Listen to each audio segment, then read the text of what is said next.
Georgetown Tower, Cirrus November 50 Mike Foxtrot, holding short, runway 18.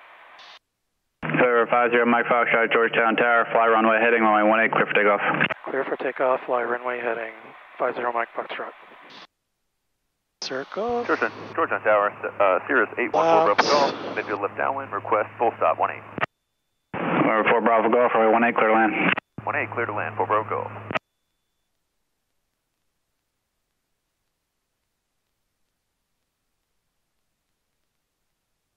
Number 3 Papa Alpha, do you saw that traffic in sight? Yes, sir. Traffic in sight, 43 Papa Alpha. Number 3 Papa Alpha, traffic in sight, you can proceed on course. Proceed on course, 743 Papa Alpha.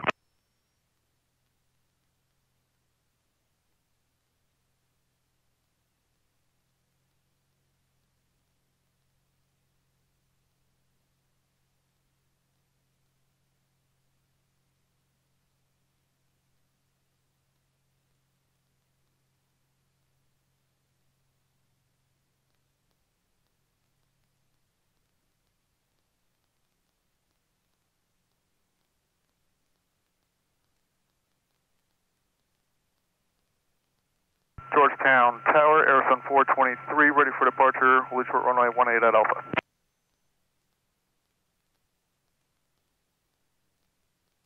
Aero 7423, Georgetown Tower, hold short runway 18, arriving traffic. Hold short runway 18, Arizona 423. Number 50 Mike Foxtrot, traffic ahead and to your left is a Cherokee going eastbound.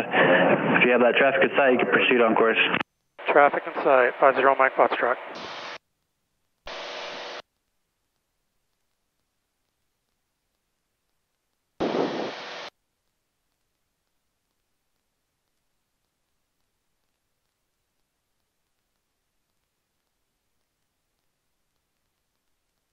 Number 26 Sierra, number 2, following the Cirrus on a short final. Runway 18, clear touch go. Number 226 Sierra.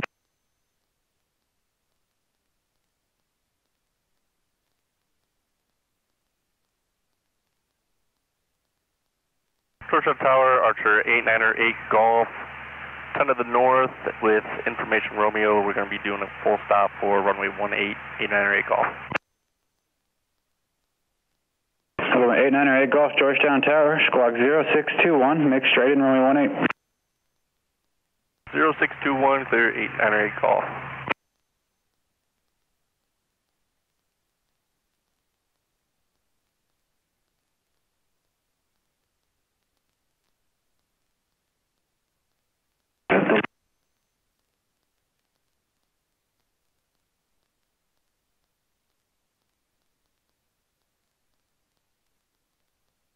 Over 98 Golf traffic at your 3 to 4 o'clock, going eastbound at Texan at 1,600 feet. Should I put these on? Not quite yet. Let's Looking for traffic, 898 keep an eye on that guy. Yeah, I haven't then- watched. Number 4 Bravo Golf, contact ground. When he's out of our sight, then we'll put on your goggles.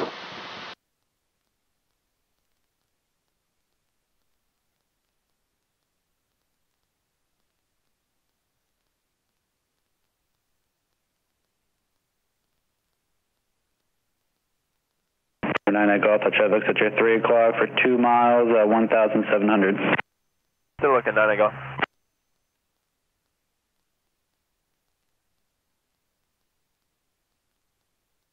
That's kind of whoopy. Yeah, it's weird. Yeah, whenever the airplane behind it. climbs or descends, it No, really copy. doesn't like it on the fuel tanks.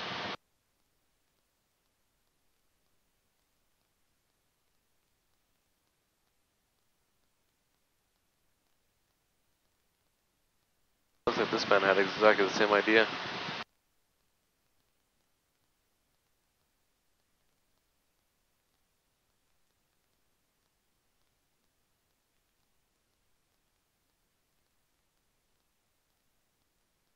Aero 7423, fly runway heading, runway 18, clear for takeoff.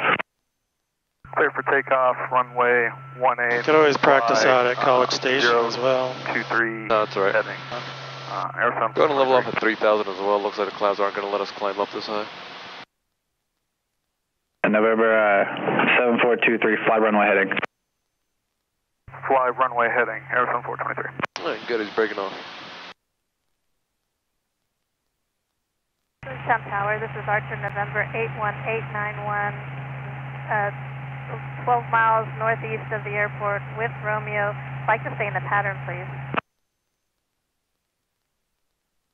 Alright, level off the airplane, and after that you can put on your goggles. Over 81891, Georgetown Tower, squawk 0624, make straight and runway 18. Squawk 0624, make short, runway 891. Georgetown Tower, Archer 5231 Kilo, holding short, runway 18, ready for departure to the east. November 31 Kilo, Georgetown Tower, fly runway heading, runway 18, clear for takeoff. Fly runway heading, runway 18, clear for takeoff, 31 Kilo.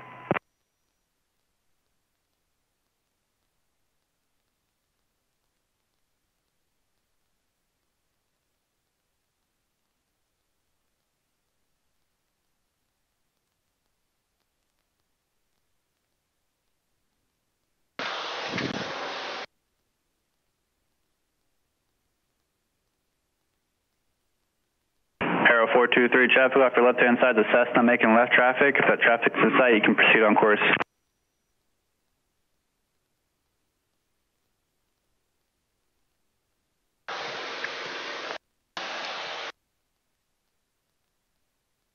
Okay. Alright, fantastic. Arrow 423, did you copy? I'll turn them down a little bit. Now we wanted to intercept the radial 004, which like we talked about on the ground is a Victor airway. You can actually see it here on the map drawn out really nicely. And you can see that the needle on our CDI is starting to come in.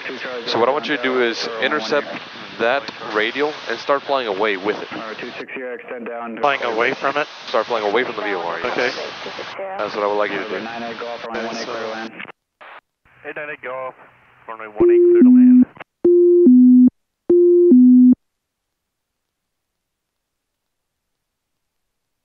So it draws that on there for you?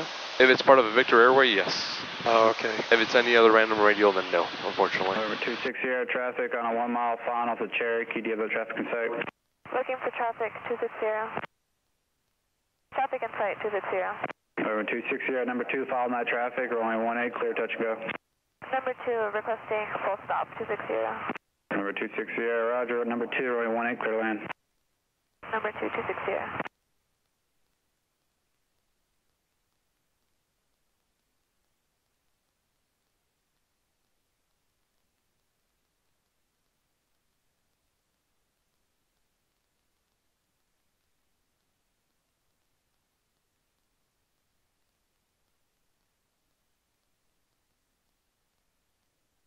Number 31 Kilo, you can proceed on course. Proceed on course, 31 Kilo.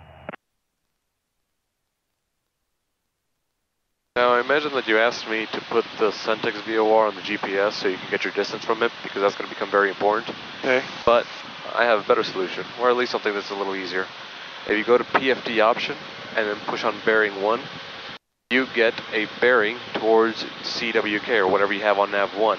Okay. And it'll give you the distance from it as well as where it is relative to you. Right now it's to the south of us, which makes sense because we're to the north of it. Alright, so once you reach 18 DME, I want you to maintain that distance and I want you to arc to the 030 radial. Okay. So that being said, talk me through how you're going to do that. I'm going to tune 10, turn 10. Okay. Okay, that's a start. So where are you going to turn to, and then what are you going to turn to? I'm going to do a 90-degree turn in. Okay. Attention all aircraft, current And then, current altimeter 3011. And then once I do that, I'm going to try and stay at 18 by tuning 10 and then turning 10 and bringing the needle back in. Okay. All right, good. Like you said, we're doing this at 18.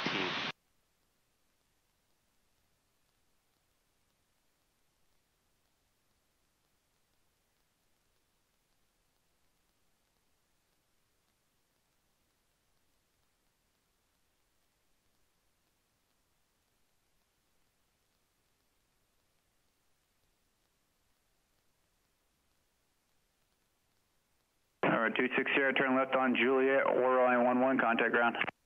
Left on Juliet, contact ground 260. November 62 Charlie, proceed on course, runway 18, clear for takeoff. Clear for takeoff, runway 18, proceed on course 60 Charlie. November 891, runway 18, clear touch and go, traffic departing prior to arrival. Clear touch and go, 18891.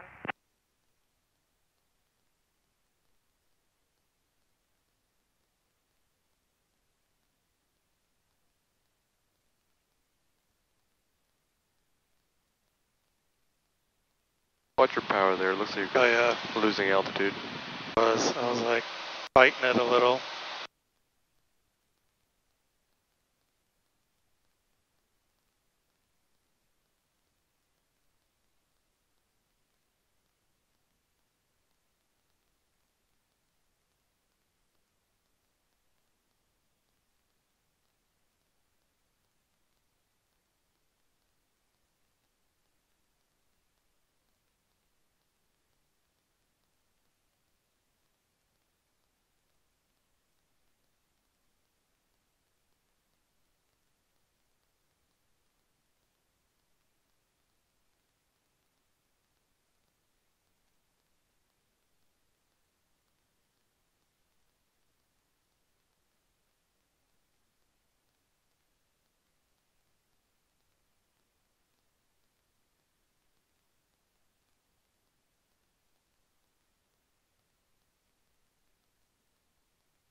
Let go of the yoke for a second. What's that? Let go of the yoke for a second. Needs more trim.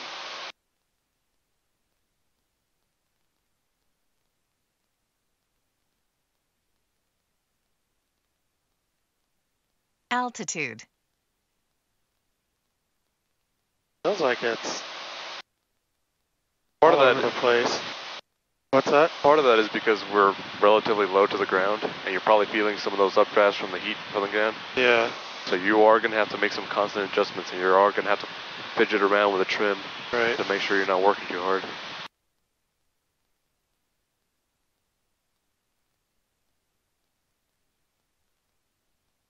All right, 891, make left traffic. Make right traffic, 18891. Traffic 891.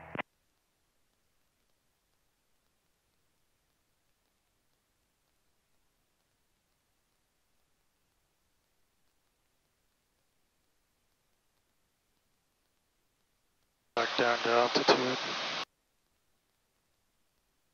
Alright, once you intercept that 030 radio, I want you to fly towards the VOR on that radio. Okay.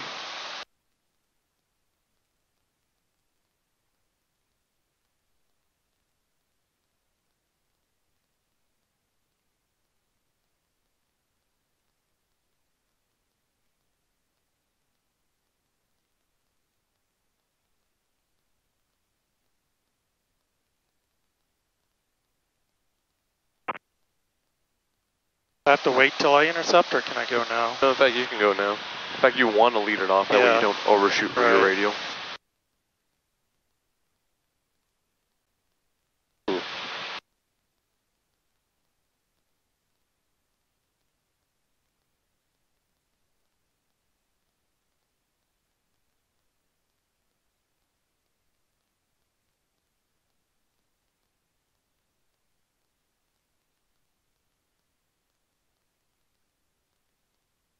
Right, you flew the DME arc actually very well. You held 18 very nicely.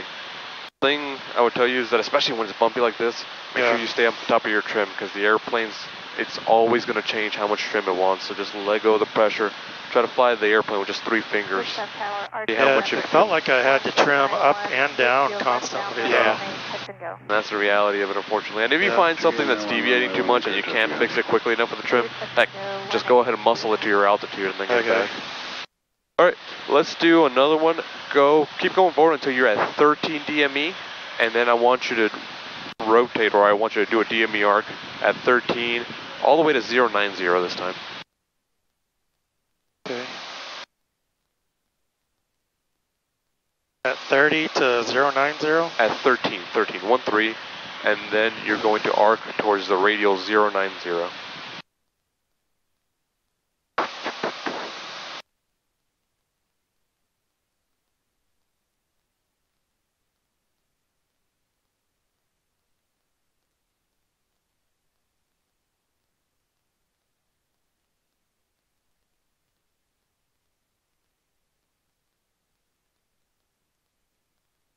Visualize this. So 13 DME, 13 DME. So your distance is 13. Oh, 13, okay. All right, got you. And I'm gonna, so on this arc, and then I'm gonna go to 090. Yes.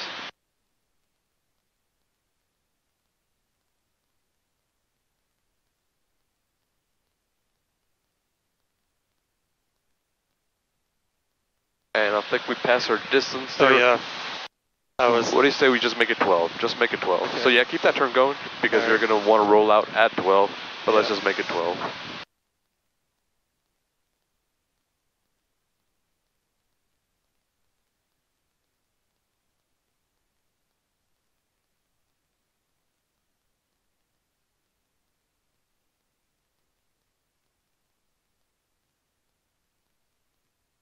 Georgetown Tower, Archer 302 Golf is 9 miles to the east, inbound for pattern work with information Sierra. Archer 302 Golf, Georgetown Tower, good afternoon, squawk 0626. 0626, good afternoon, 02 Golf.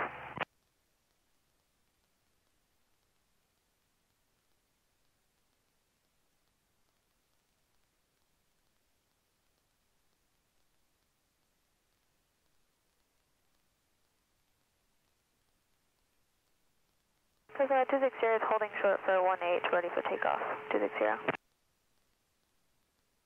Archer 02 Golf, traffic 1 to 2 o'clock, mile and a half, maneuvering appears to be southeastbound, Tomahawk, altitude indicates 2,100. Looking for that traffic, 02 Golf, gonna climb. Says 26 Sierra, make right, close traffic, runway 18, clear for takeoff. Clear for takeoff, make right traffic, 260. Traffic inside 02 Golf. Archer 02 Golf, maintain a bit of separation from that traffic. When able, suggest heading 300 for downwind entry to runway 18. 300 for base leg downwind entry for runway 18, 02 Golf.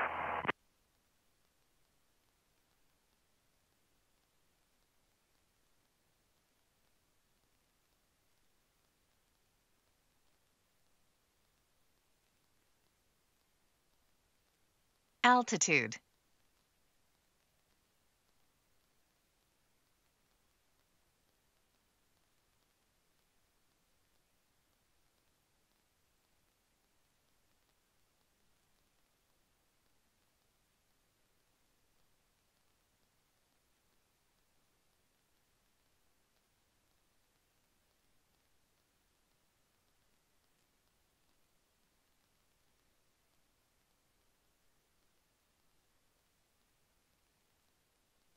Seems fine right now.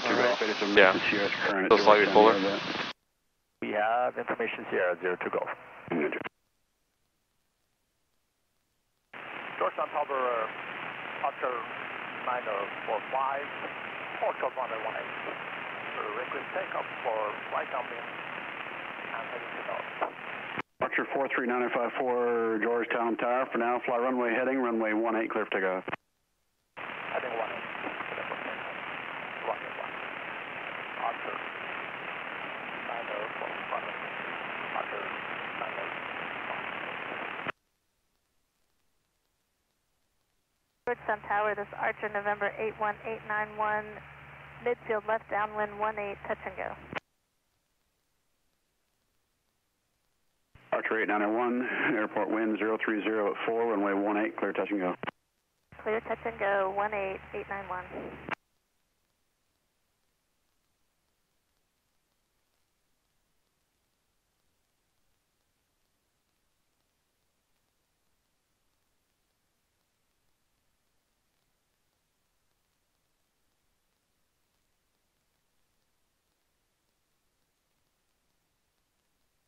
Georgetown Tower, come on 2462 Charlie, 7 miles east for pattern work with information Sierra.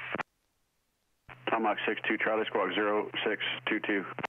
0622. Cessna 26 Sierra, extend down when I'll call your base, turn you number 3. 26 Sierra, extending down when you'll call my base, number 3, 26 Sierra.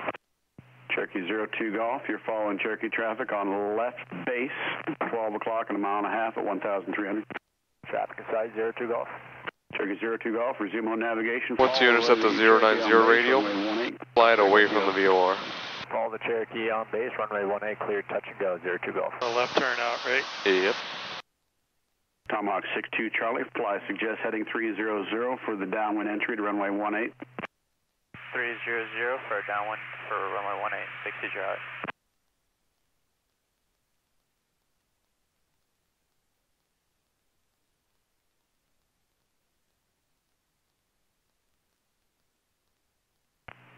Archer 954, you can proceed eastbound for now. I'll call your turn northbound. Eastbound.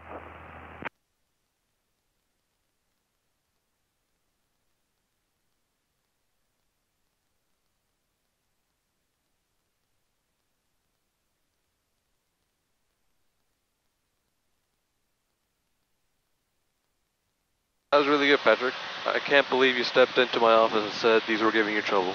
Altitude. You kept a reasonable amount of 12 miles out, and then when you drifted away, you just turned to 10, and you got back into the arc. Yeah, I noticed I was starting to drift out a little. Yeah. I mean, it's not a huge deal. You get a 1 mile tolerance, but you did the right thing. You just went 10 degrees right, get back into it, get back into it. Right. I liked it. How do you feel about those? I feel pretty good about them. I do too. What do you say we continue going on our way to College Station? Tune in the College Station VOR, and let's get over there.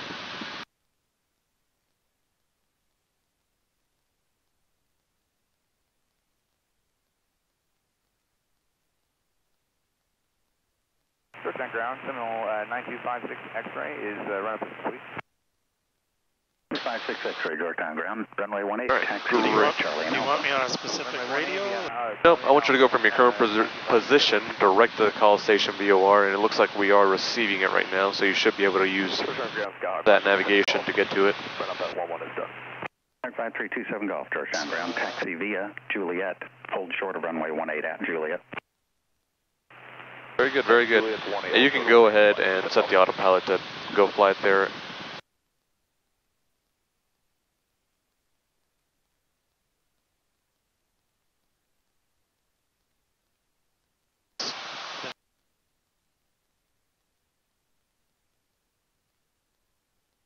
Alright, great.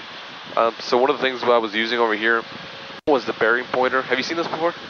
No. Well, I find it helpful just because it puts your little distance right here, so you don't have to do a whole lot of scanning. You can just look at your course, look at your thing right here. Yeah, I like that. If you want to know how to turn it on and off, here, go, did not need to do that. Go to the PFD options button. Okay. And you can push bearing 1. And that's for nav 1? That's for nav 1, yeah. If you push bearing 1 again, it takes you over to nav 2. And then if you push it a third time, it takes you over to GPS navigation, which we don't have anything on the GPS, which is blank. Nice. And you also have 2 bearings, so you could actually put 2 different things. So I could get the distance from CLL in 1, and then the distance from, what's this on nav 2? And, from Centex on the second one. So I can put 2 VORs at the same time. Right. So you can fidget around with that, but although in DMERs we typically only need the 1. So when we do the VOR checks, do we use the bearings here? No, the bearings all use GPS position, so you actually want to use the course needle on both of them. Okay. But I mean, when you test the VOR, you know how you do the distance test? Yeah. So when you test the VOR, you most likely you're actually going to be doing a dual test, and for a dual test, you just kind of do something like this, where you say, okay, I'm on a radial or 066 or whatever the opposite of it is. Yeah. And then I go to CDI2, and on CDI2, boom, 066. Okay. The 2 VOR receivers agree with each other, so the 2 VOR receivers are working. Okay. So that's essentially how you don't have to check the distance? No, no. Okay. You can just check them against one another. I'm going to re-engage your autopilot. In fact, 5327 Golf without delay, cross. I'm going to go ahead and write that down, because we just did VOR check. And this thing, as you probably know, cannot fly IFR without that check. Right. Take off your fogs for a second. Okay. That way you can see outside while I write this thing down. Today's the 29th, correct? Yes. 29th, 21. Off the CLL 066 plus 180, that's 146.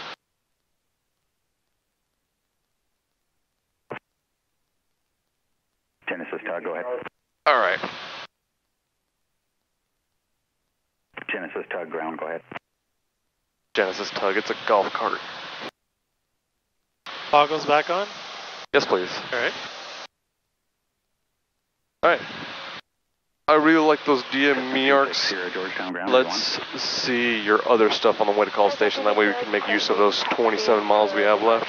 Okay. Go ahead and disconnect the autopilot. 260, turn left on Alpha, taxi runway 18. On this heading, continue forward. I want you to show me a vertical S. 327 Golf, follow the set. Okay. Runway 18 via Alpha.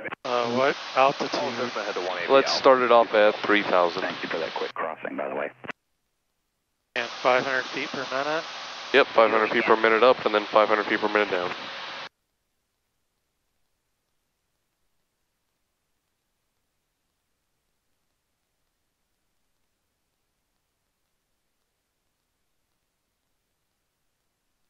Genesis Tug, you're loud and clear. How do you hear me?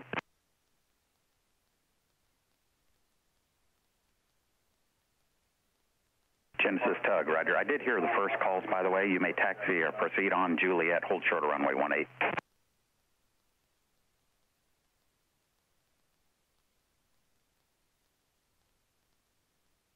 To what altitude? Like 200 feet down or? No. So go back up to 3,000. Okay.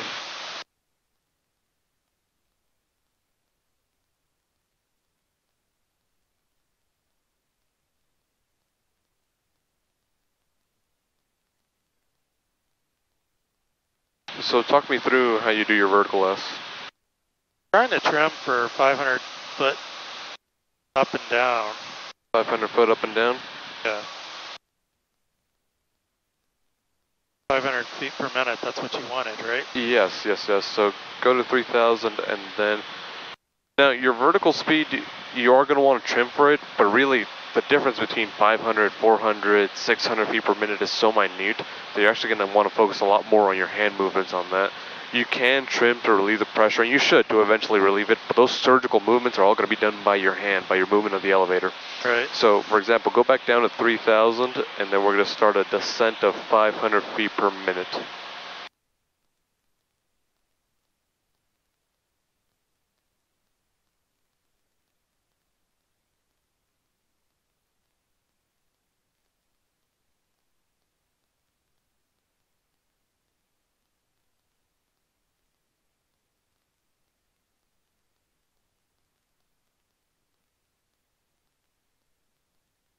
Genesis Tug, cross runway 18 at Juliet, left on Alpha, right on Echo to the pumps. Alright, so right here you want 500 feet per minute. And there it is. So it looks like it's right about that 2.5 mark on your attitude indicator. Keep those yellow lines in that 2.5.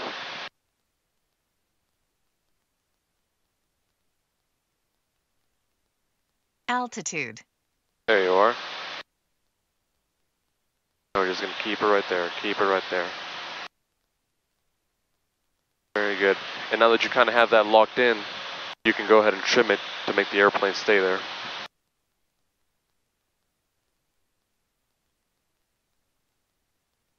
Alright, good. A little windy, but you're handling it well.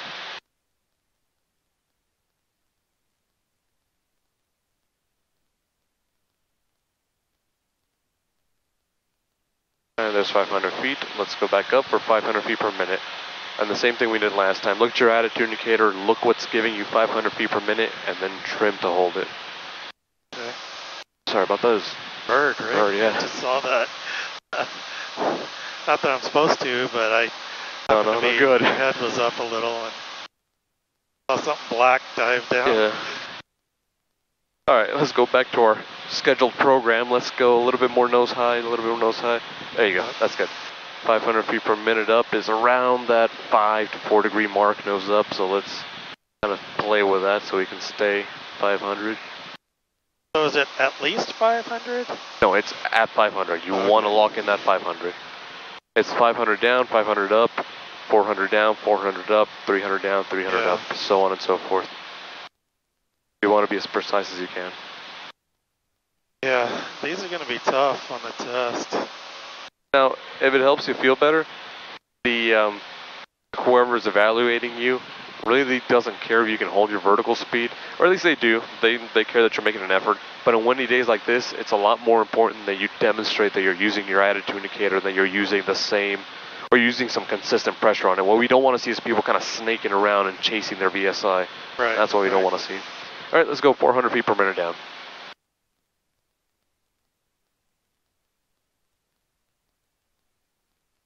Back to 3,000. No, just do 400 feet per minute down until you hit 2,600, and then we'll go back up.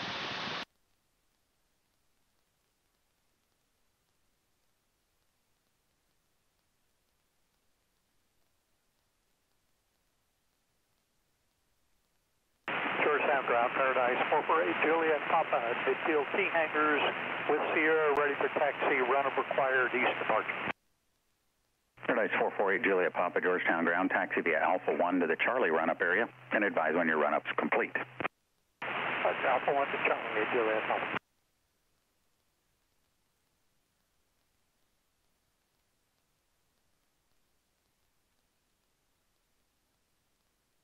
Altitude.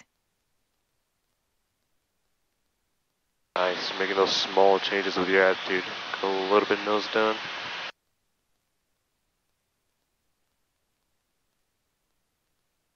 Nice, nice.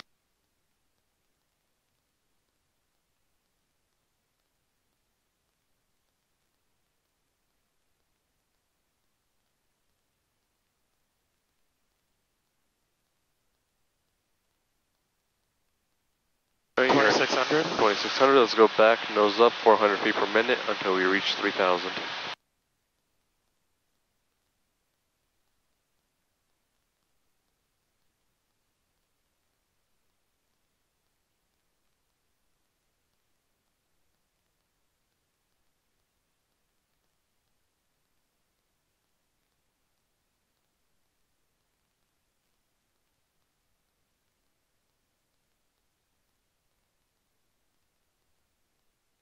See this? You can't practice in the simulator. I mean, you can, but you don't get turbulence. You don't get the same kind of. You don't get the same type of weather feeling. phenomenon. Yeah.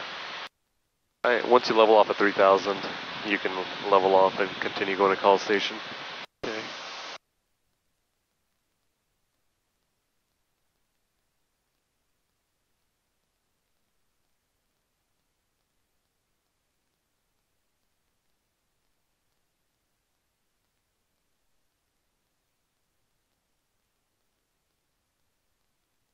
And you can re-engage the autopilot.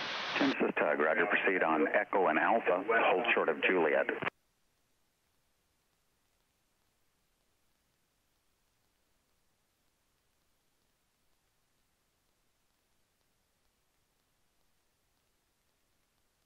All right, great, not bad. And I know you said it was tough, and it is tough. On a day like this, it's impossible to hold a constant vertical speed. Just as long as you're making the corrections, you'll be fine. Don't worry. Let's get the weather for call station. That way we can choose exactly what approach we're doing. Okay.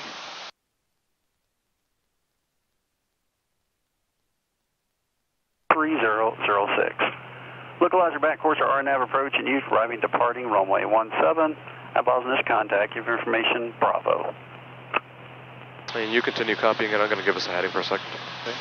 East of Tower formation Bravo 1653 Zulu, wind calm, visibility 10, sky condition, ceiling broken 3,400, temperature 33, dew point 25, altimeter 3006. Localizer back course RNAV approach and use arriving departing runway 17. Advise this contact. Give information Bravo. East of Tower formation Bravo Bravo 1653 Zulu, wind calm, visibility 10, sky condition, ceiling broken. So it looks like they're using the VOR for 17, or excuse me, localizer for 17. So let's do the localizer as it is described for 17. So it looks like for the localizer 17, they use a DME of 14 all the way up to the localizer. So let's try doing that. Okay. 14 nautical miles. 14 nautical miles from the VOR. So I want you to work your way from your current position. I want you to get 14 miles from the VOR, and I want you to arc until you go all the way up here, which looks like it's going to be reliant on the localizer. So we're going to have to load up the localizer as well. In fact, let's go ahead and do that. For the localizer here, the frequency for the localizer is going to be 110.55. So let's load it up right there.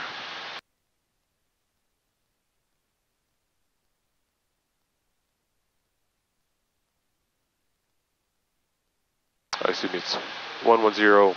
Oh, sorry. Okay. Alright, great. And let's, now that we do have two things to monitor, let's bring up our bearing and let's set it up on bearing 2 for our nav 2. That way we can keep an eye on what the ILS is doing. Okay. Alright, real nice. And ILS is a real short range, so we're not picking it up right now, which is normal. Alright, let's start going directly to the VOR so we can do this 14 DME arc. And you can use our autopilot to start off with.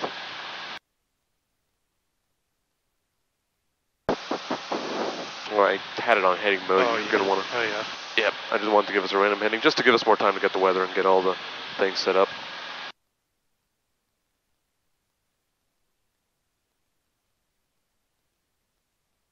I want to flip it around though, right? No, you want to go towards the VOR. So you're doing the right thing. Okay. Right now, our first mission is to actually get to that distance. Right, I got you. I was thinking we were... Here, you were getting a little too far ahead, which is good. It's a good problem to have in IFR, but not there yet. We're going to arc to what? We're going to arc to this DME arc. Yeah, and it looks like you can actually break off from the arc on a 344 radial. So let's call it that. We're arcing from here all the way to the 344 radial.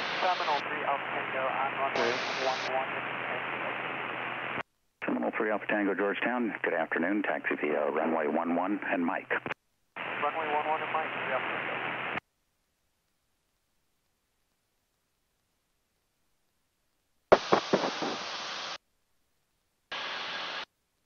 You look like you're very pensive, Patrick, like you're hyping yourself up for this. Is that what's happening? No, I'm trying to think, because it's going to be flipped, right?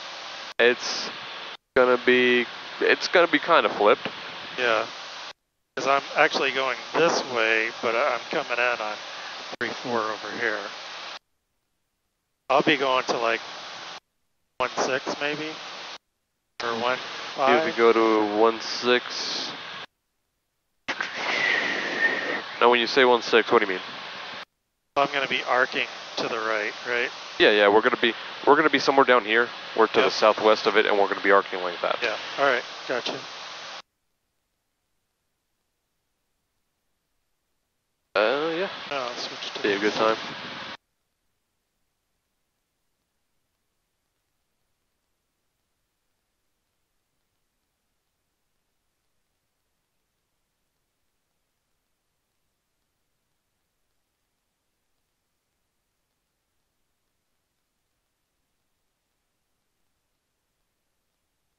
Set at 1-4, right? Yep, this is all a 14 DME arc. Okay. And I know we're starting it a little bit further south, but eventually we'll be on the same track that the approach is on. Okay, yeah.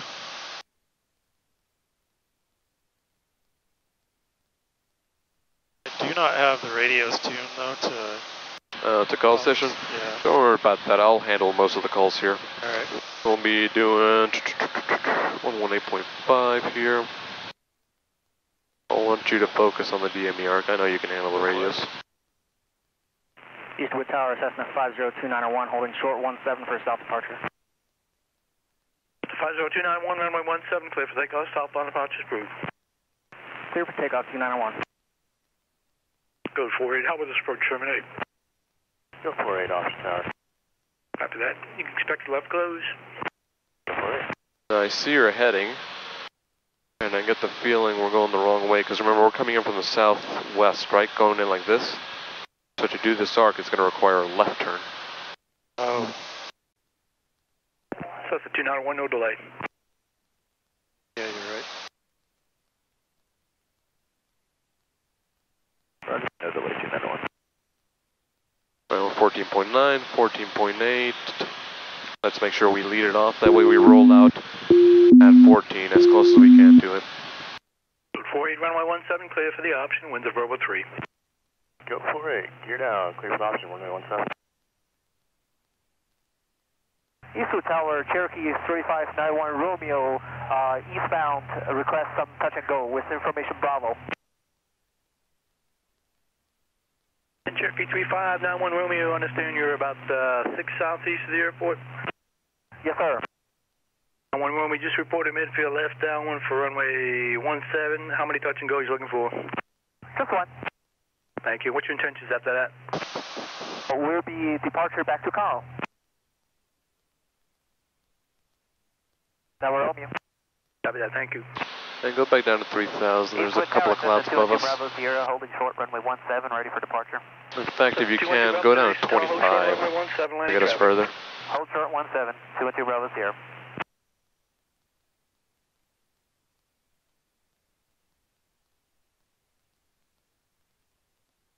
Oh, no, actually, the clouds are fine now. You can get to 3,000, level off there.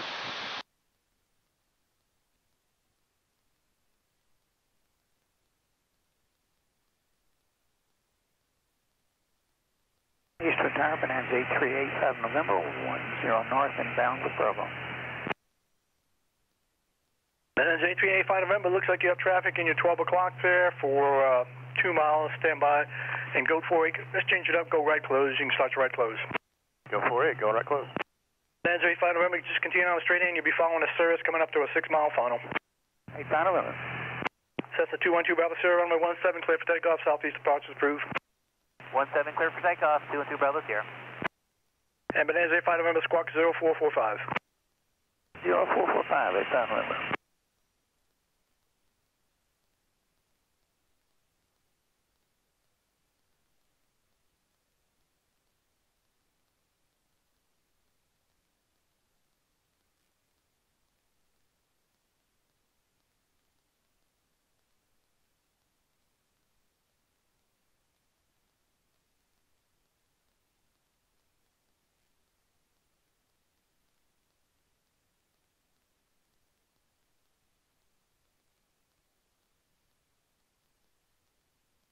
Eastwood Tower, 4479 Romeo, inbound from the southeast at 2,500 feet with information.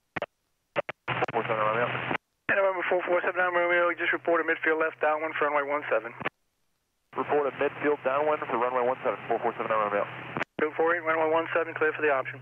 Go 48, right base, gear down, clear for the option, runway 17. Eastwood Tower, 415 Whiskey Bravo, is that Brian inbound? This 5 Whiskey Bravo, your number 2, following a text 2 on the right base, you're clear to land. Winds are verbal at 6. Clear to land number 2, 415 Whiskey Bravo. Not bad, Patrick. What are you planning on doing with your commercial license? Not sure yet. I'd love to fly like cargo. That would be my dream job. Okay, he's in 12 o'clock there for half a mile. He's doing about 110 knots. He's at 1,000. CFI will work. Wow. I think I'd also like to fly cargo, though. I hear it takes a lot of experience and time to get into that type of thing. I'd like to fly. I saw a caravan take off Georgetown coming in. I'd love to fly like that kind of plane. It shows on. Oh man, yesterday I was over at College Station right here, and there was a FedEx caravan landing, and it just parked there. Maybe we get to see it. Oh yeah, I see it sometimes when I'm here, that FedEx one. I love that plane. That'd be the best job, wouldn't it, just flying caravan for FedEx? It'd be so awesome. Because I can't imagine they make that big a trip either, so you could probably go home every night too. Yeah. See the dogs. Yep.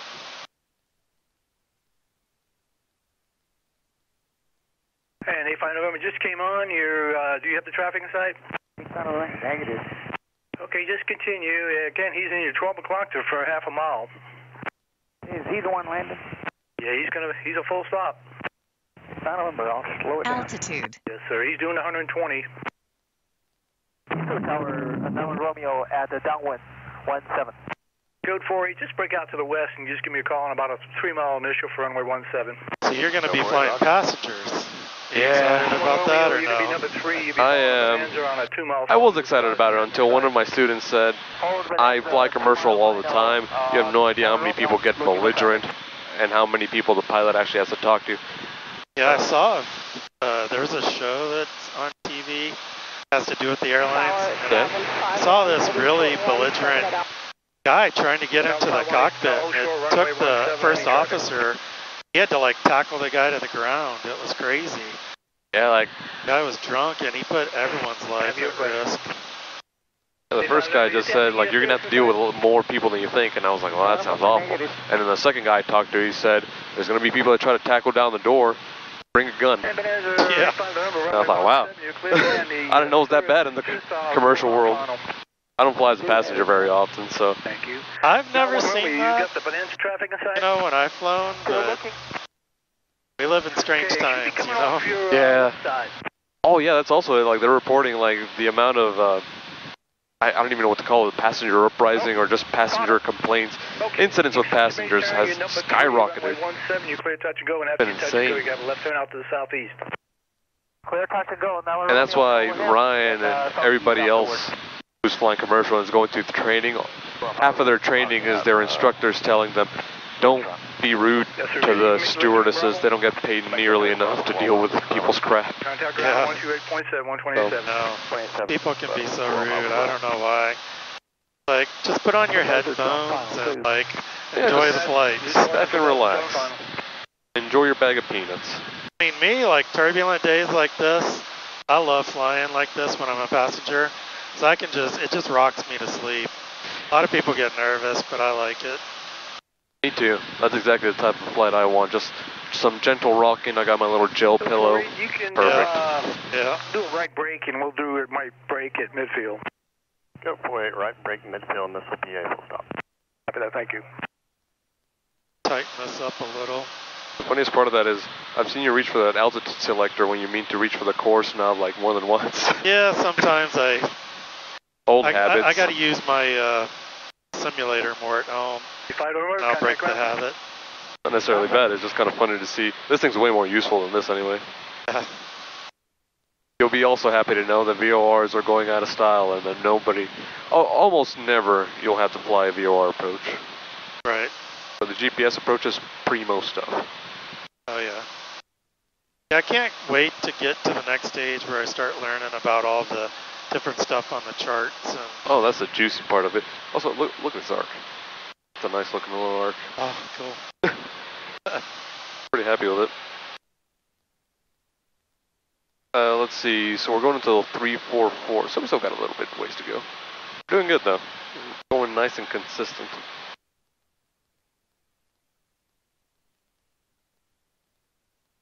At 48, runway 17, you're clear to land, winds variable 3. Go 48, clear to land, runway 17.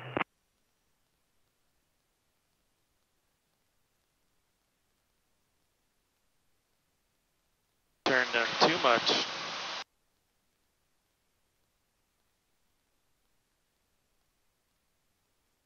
Dolphin 51, runway 17, clear for takeoff. Make left close traffic. Traffic to a text 2 on a midfield right downwind. I'm really glad you turned the right way. You're very conscious of the distance of it. It tells me that you're drawing the picture in your head fairly accurately. Yeah. That's really what it's all about. That's the most difficult part of IFR flying, is that drawing the picture in your head comes more naturally to some people than others. 12, you're coming off of St. Joe's or College Station? College Station. Okay, southwest bound, I do have traffic at Cessna 172 entering the midfield left downwind. Midfield left downwind. Go 48, right midfield. Go 48, runway 17, you're clear to land, winds are 0303. Go 48, clear to land 17. And Cessna 79 Romeo, you'll be number 2, you're following a text 2 on the right base, you have them inside? Looking for traffic 447 Romeo. Thank you, just advise when you have the traffic inside. Tower, pipeline 6870 Lima, in sequence, ready for takeoff. Pipeline 6807 Lima East to Tahoe, short of runway 17, landing traffic. Holding short of number 2. You said turn in at 34? So the radial is 344, so whenever your tail right here reaches 344, we're not going to turn inbound, we're actually going to swap over to the localizer as a final, and you're going to learn more about that when you actually go into more instrument approaches, but we'll just swap over to the localizer frequency at that point. So keep it going until 344. Number 2, clear to land. 447 Romeo. 751, request closed. 751, right close. Right close, 751.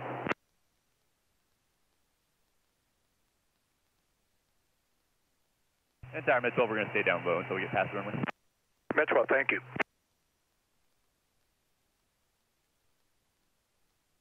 Eastwood Tower, Cessna 172, Romeo Kilo, holding short of 17 on Alpha, ready to go. 172 Romeo Kilo, hold short of runway 17, number 2. You prefer Patrick or Pat? On the short, number 2. I go by both. Pat, let go of the yoke, Pat. Alright. Let go of it. Oh. 79 Romeo, go ahead and start that brace turn for me. Going like right and slightly down, so let's go ahead and fix it with our hand and then hold it with our thumb.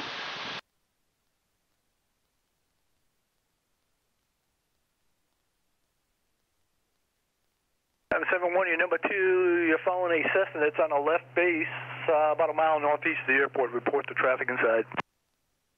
751 mile north, searching.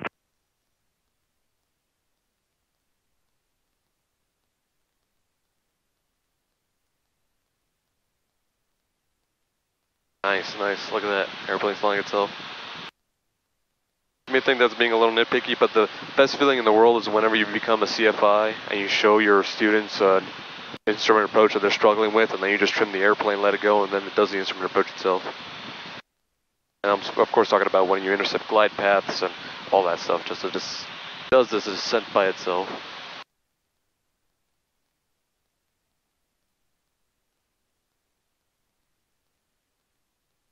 Cherokee 91 Romeo, fix change move, good day. See y'all later, 91 Romeo. 751 runway site. Traffic site correction. Thank you, runway 17, you're clear for the option. And right, we're close enough. We could probably keep turning until the tail end of that is on 344. Okay. That way we can follow the 34, or that way we can cross the 344 radial and then swap on over to our ILS.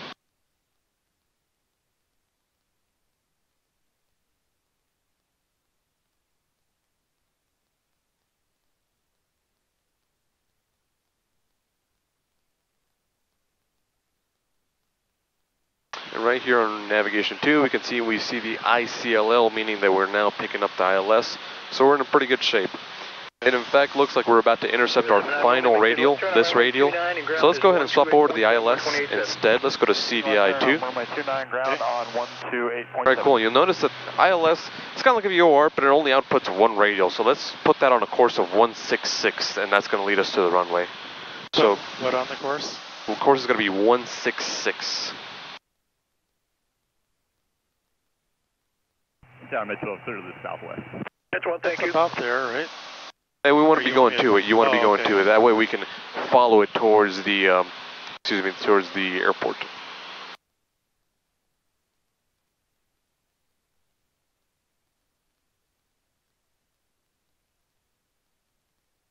Line 6807 Lima, runway 17, you're clear for takeoff. You can have a right turn out northbound, the winds are calm. 6870 Lima, number 2 on sequence. And I'm sorry, 172 Romeo Kilo, runway 17, you're clear for takeoff. And you can have a right turn out to the southwest. Let me try something out here. We're doing the localizer. Southwest 2 Romeo Kilo. Back course of 17. And let's go ahead and activate it here as well. 51 pulling left, closed. Oh my goodness, I'm sorry. I hadn't realized this was a back course. So you're absolutely right. We're doing it backwards. Yeah. There we go. I forgot that detail. Okay. Okay. No, so it was set up right there properly. Oh, it was? So you want the tail on 166. Okay, right. Okay. Which is going to be a little right there. All right, cool. Now that we're following, let's go turn to the right, and we're going to follow it backwards. To the right. Oh, it's a back course, so we're following the tail of it. Right. But we want to turn in? No. We want to turn to the tail. Yeah, that way. Yeah. That's right. Since this is a back course, so we're just going to intercept it and go backwards on this, just because they are landing 17. 17, you're clear for takeoff, right turn out northbound is approved. I'm embarrassed to say that for half a second there I forgot back courses were a thing. Approved. Do you want me to go left or right? Just fly the GPS. Out, 1031. I'm going to take one quick listen to the weather. Temperature 33, dew point 25, altimeter 3006. Localizer back course or RNAV approach and use arriving departing runway 17. Advise on this contact, give information, Bravo.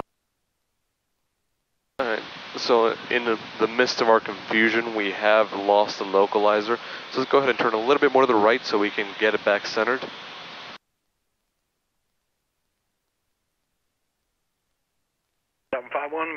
And right there, go ahead and hold that. That way we're kind of cutting into our course. Yep.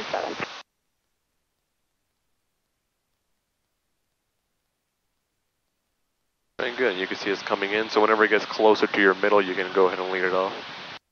Okay.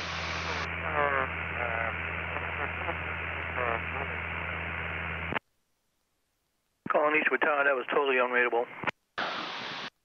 Guys having trouble with the radio.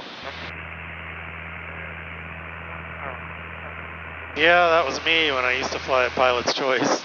Oh, the radios wouldn't work? The radio sucked over there. I actually brought a handheld with me and I had to use it a couple times. Eastwood Tower, that was totally unreadable.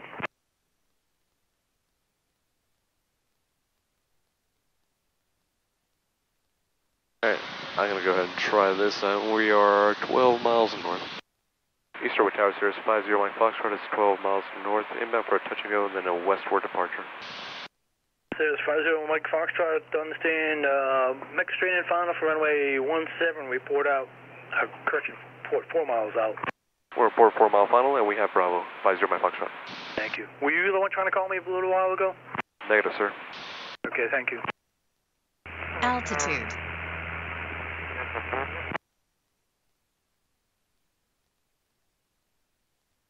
Alright, descend down to an altitude of 2,000.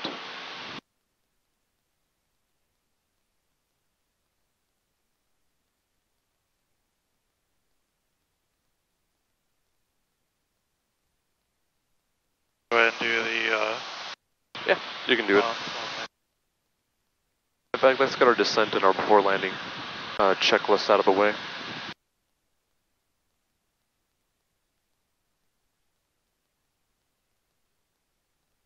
751 left close. 751 left close. And 751, this will be our last. Copy that, and on the go you can have a... Altitude. Right turn out to No, keep going to 2,000. And your new code will be 463. That way you can have a better shot at spotting the airport. Thank you. Still in the clouds.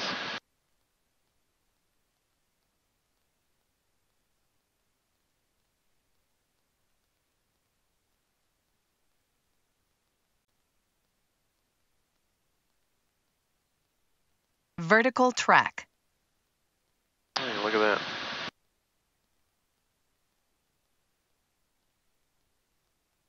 They don't have vertical track, right? The back course? Yeah.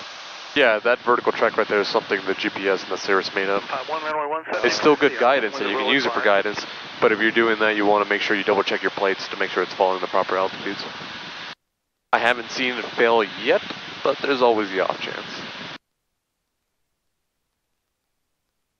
51 runway 17, you're clear for the option, winds of row at 5.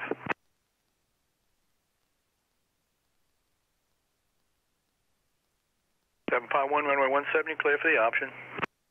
Clear for the option 17, John 51. Alright, Pat, take off your foggles. Our localizer has magically given us a runway. Okay, yeah. That's going to be our touch and go runway. Your altitude is your discretion now. You can continue going forward.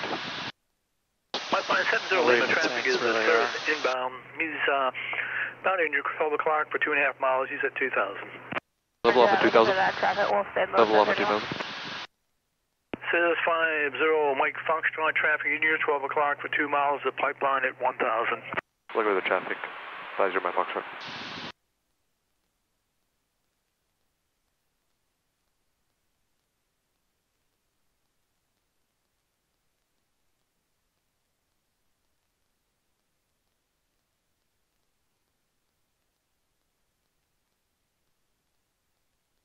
traffic inside 50 Mike Fox.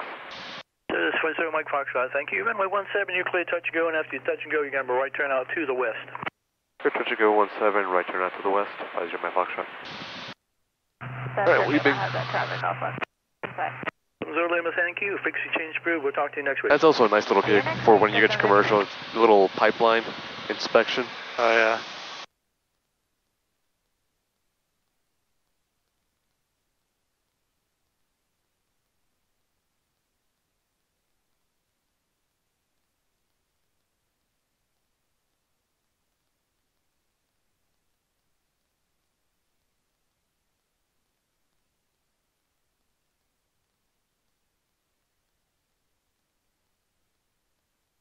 Altitude. 51, squawk 4632. 4632, dropping 51.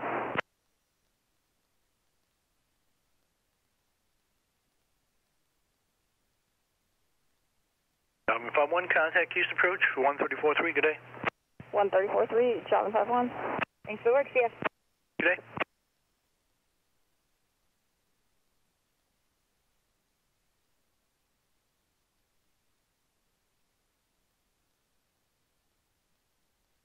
They just repaved the runway, so it looks real nice. But if you ever stop at College Station, it makes you wonder why they didn't spend some of that money on the taxiways. Those things are awful. Yeah.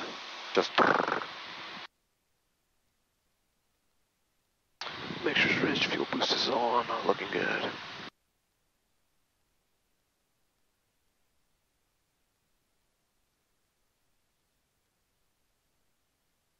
This is going to be the first landing I see out of you, Patrick. Yeah. I'm judging you profusely, so be ready for that.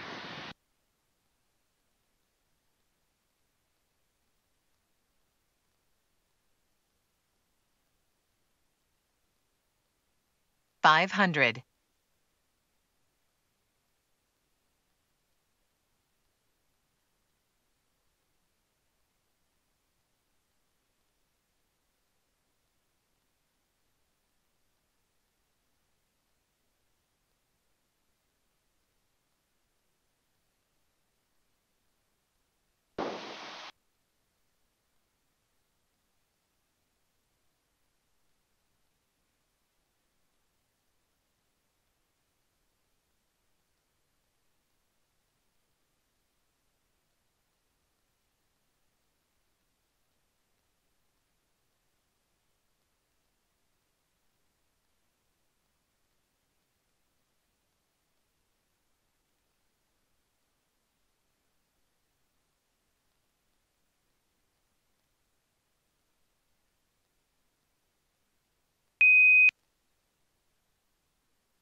Not bad.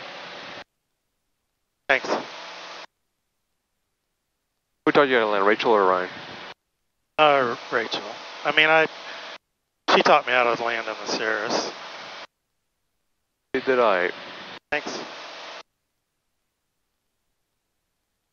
0 Mike Foxtrot, again, left turn out to the west is approved. Left turn out to the west, thank you. 50 Mike Foxtrot.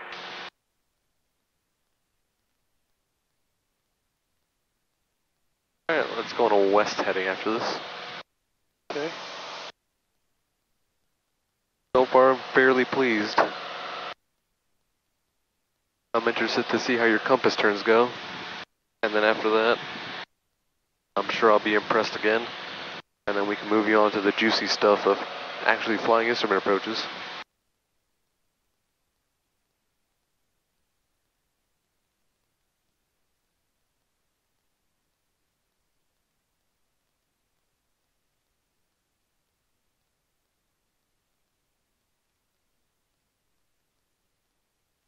$600. Caps available. I always wait to 600 to turn out. Oh, I do too. Alright. Some people say, well, turn out at 5, but I'd rather just wait till caps is available. Might as well, no use slowing down your climb. Really, unless air traffic control is Unless air traffic control is telling me to hurry it up, there's no reason to rush. Right.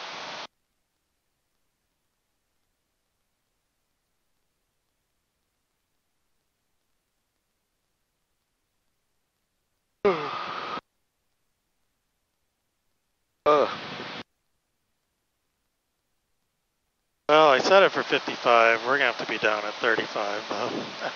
Yeah. I was going to say 45, but that's a little optimistic, isn't it? Because we're going west, let's do solid 3,000. Right, Don't confuse anybody. Don't interfere. At least we'll be 500 below. Someone's coming the other way. Yeah, have some time to.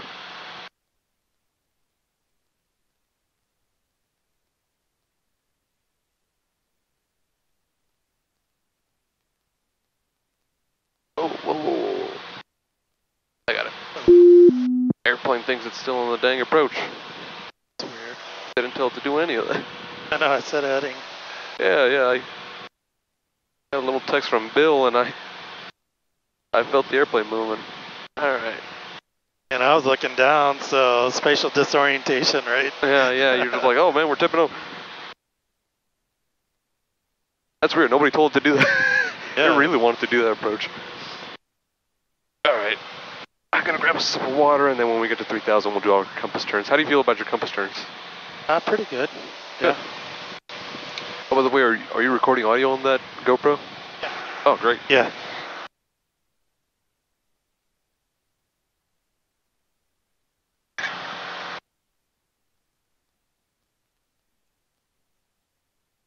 Yeah, it definitely makes reviewing my flights easier. Yeah. Getting all that way I can, I don't know, I get a lot more out of it. Then I can reflect on what I did right and wrong. Yeah. It's just like back in college, back in the day, you put a little tape recorder and then the next day you put like a camera or your phone or something. You always want to record things so you have things to go back to. Yep. Even 3 might be a little too much. I don't know, 3 will be fine. You ever show off your GoPro video to your family and friends? Yeah, I have a channel. My cousin, my nephew flies in Ireland. He's doing flight training. Yeah. So he watches them. Tell you what, Pat, this is a little closer to the clouds than I want to be. Let's go down to 25. All right.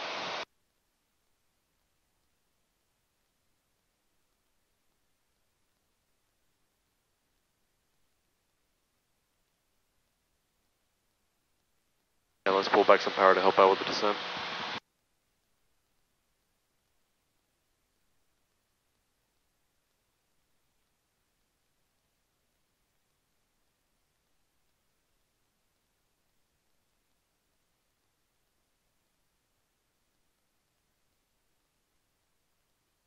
Alright, good. Getting plenty of distance from the clouds. Don't want your GoPro footage to become evidence in a court of law. Yeah.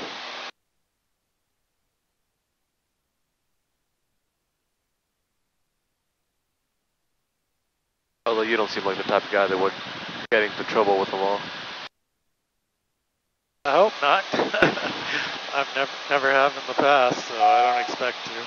Good. Alright, while the autopilot is taking us down, put your goggles back on.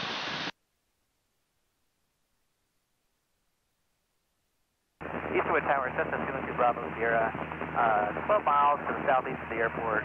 We'd like a campus tour if we can get one before we come in bound for a full stop with information Bravo. That's 212 Bravo Series Return, that's approved in squawk 5336. 5336. Alright, real nice. Bravo Sierra. Real nice. So, let's say, for whatever reason,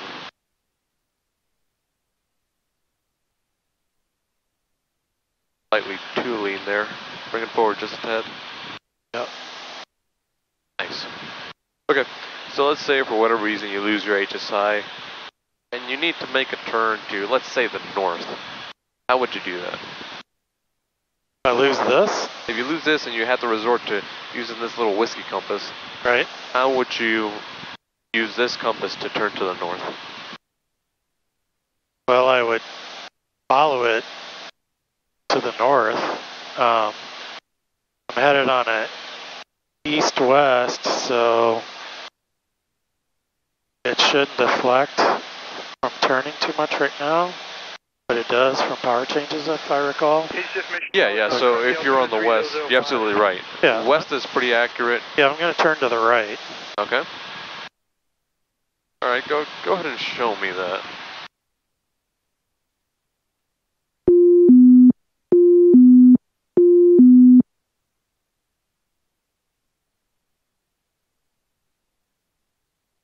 Gotta try to give you still the altitude and everything.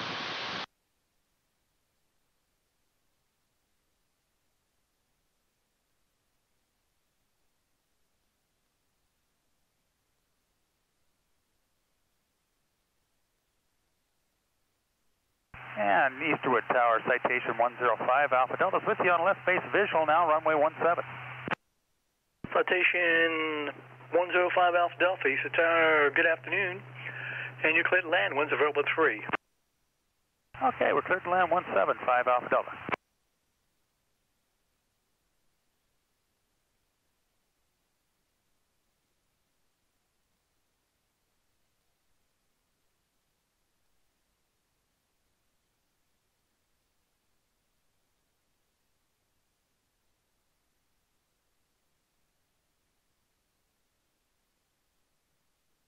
I went a little far.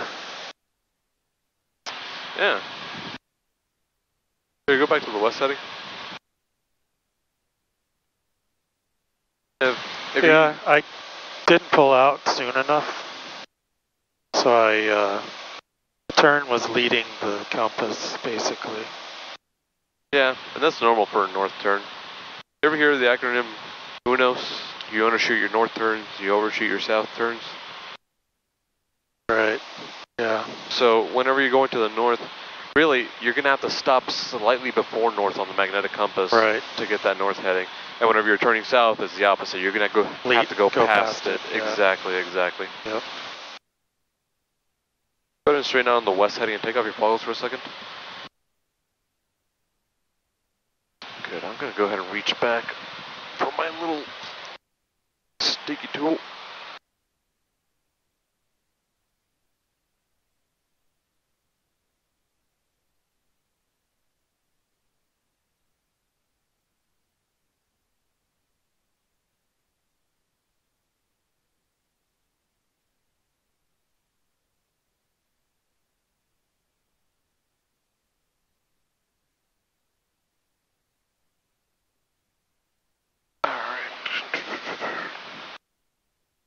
I'm just going to pull it up because I have opened every single zipper except the right one.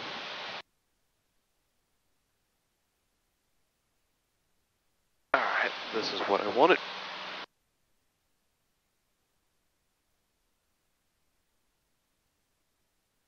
So like we talked about, you want to undershoot your north turns and you want to overshoot your southerly turns. Now, basic rule of thumb is if you're turning a whole 90 degrees, for example, from west to north, you want to make a correction of 30 degrees, so you would undershoot north by 30 degrees. If you're doing 60 degrees, you would correct by 20. If you're doing a 30-degree turn, you would correct by 10. So for example, if I was going from the same scenario, west to north, I would undershoot my north turn by 30 degrees, meaning that instead of going all the way to 360, I would stop short 30 degrees, I would go to 330. Okay, got it. So go ahead and try to make that right turn to the north, and this time stop when you're at 330. Okay.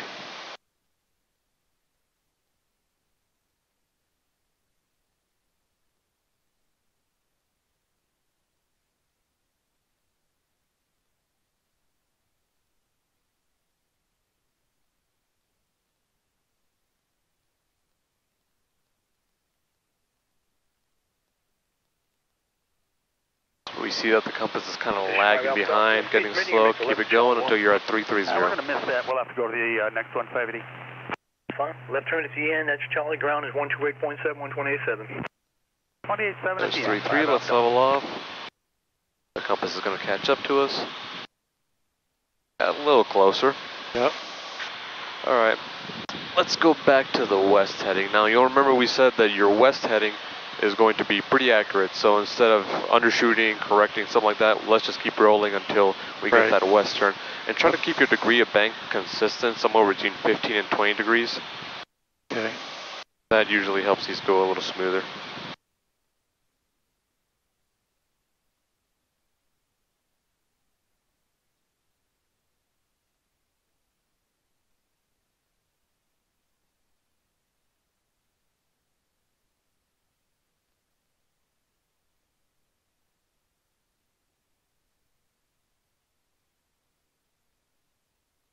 Alright, there's the west heading, and we're pretty close to the west.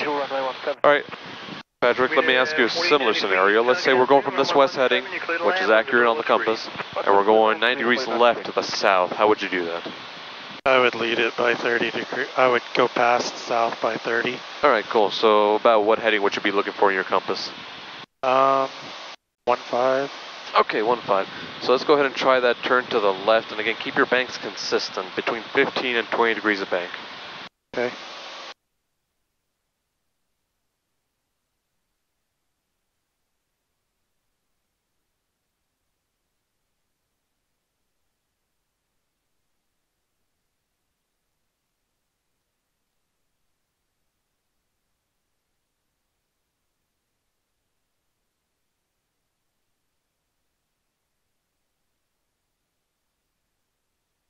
Keep that turn coming, keep it coming until you're on 150. On to Alpha Charlie, you can head to left at Charlie 1 and contact ground on 128.7, 128.7.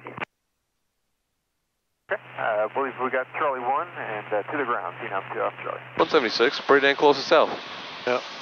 Let's go back to the west.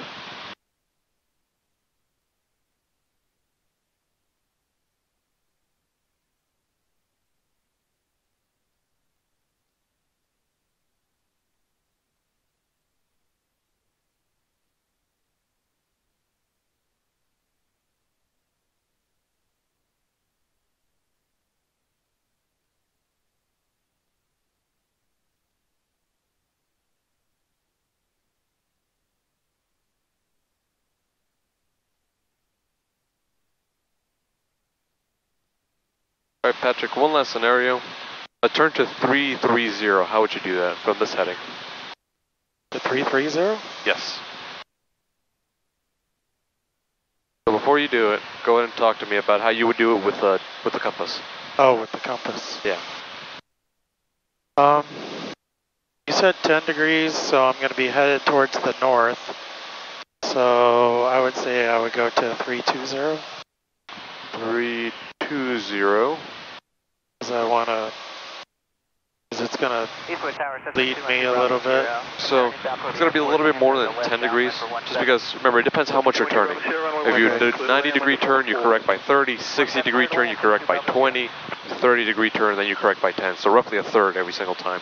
So this is going to be a 60 degree turn, so let's correct by 20. Okay. So instead of 310. 310, yes. Let's try it. 4893, be a right turn at Hotel 1, Altitude. ground is 128.7, 128.7. That's a 1 and 28.7, keep it at 4893.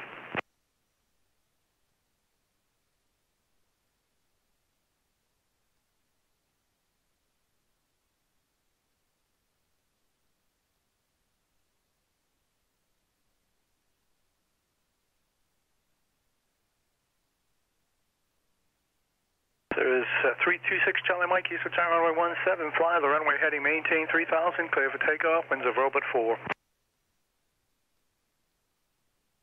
Nice. Right on. Neat little parlor trick, isn't it? Yeah, that's awesome. All right, let's go back to the west. Eastwood Tower, this is 919. It's really good and it typically works as long as you keep those turns consistent. Right. Charlie requesting. I'm not going to say you make an aggressive rollout to your heading, but you do make a really decisive rollout once you get to your heading on the compass. Yeah. For runway 17 and Right, not bad. Got no problem with that. That's 1. What's your intention after that? And we're turning to the southeast. Thank you.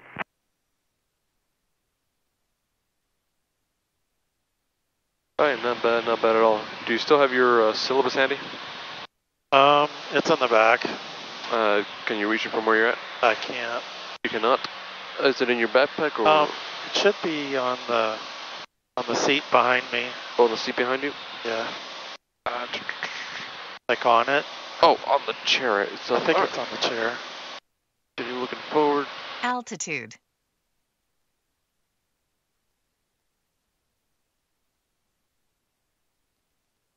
Alright, great. Here you go. Okay.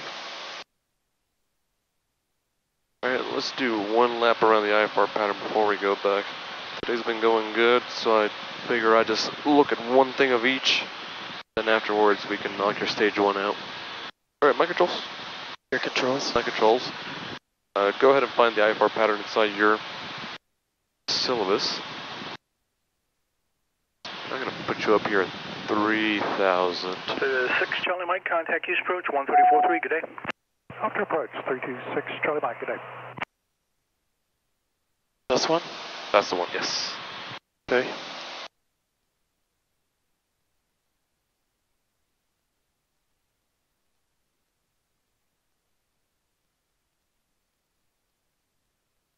Alright, here you go, your controls. My controls. Your controls. Go ahead and put on your goggles, and then we'll get started with the IFR pattern. Can I start it going north? Yeah, sure. Absolutely. Whatever helps you.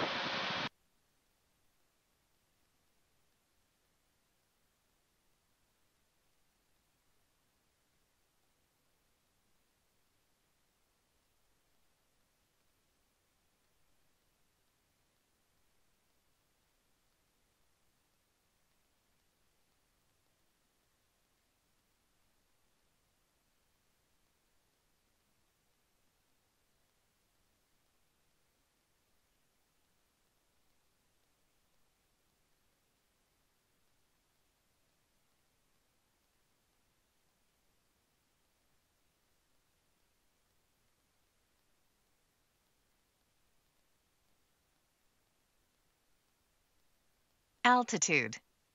Get back down to 3,000 before I start. Good idea.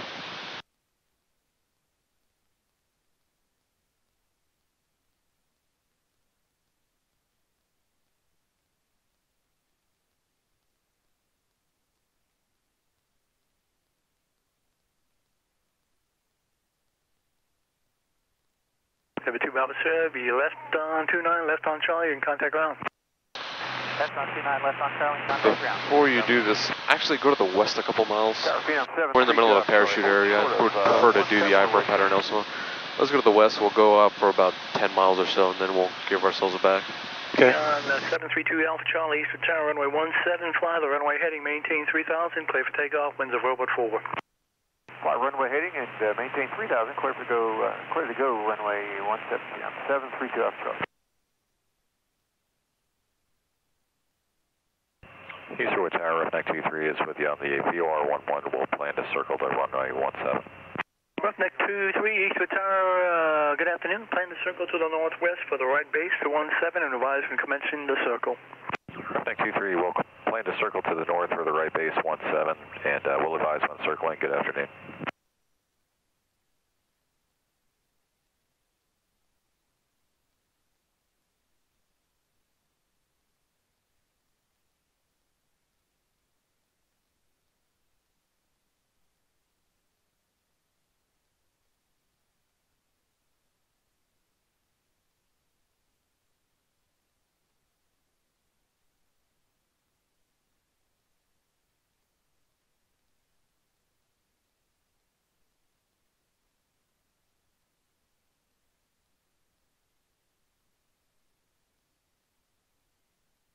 I'm 20 Eastwood Tower, you can see on runway 17, full length, cross 29.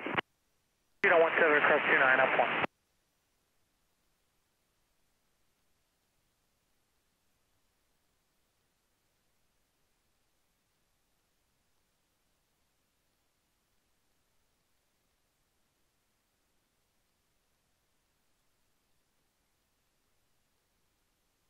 Okay, on 2 Alpha Charlie, contact use approach 134.3, good day.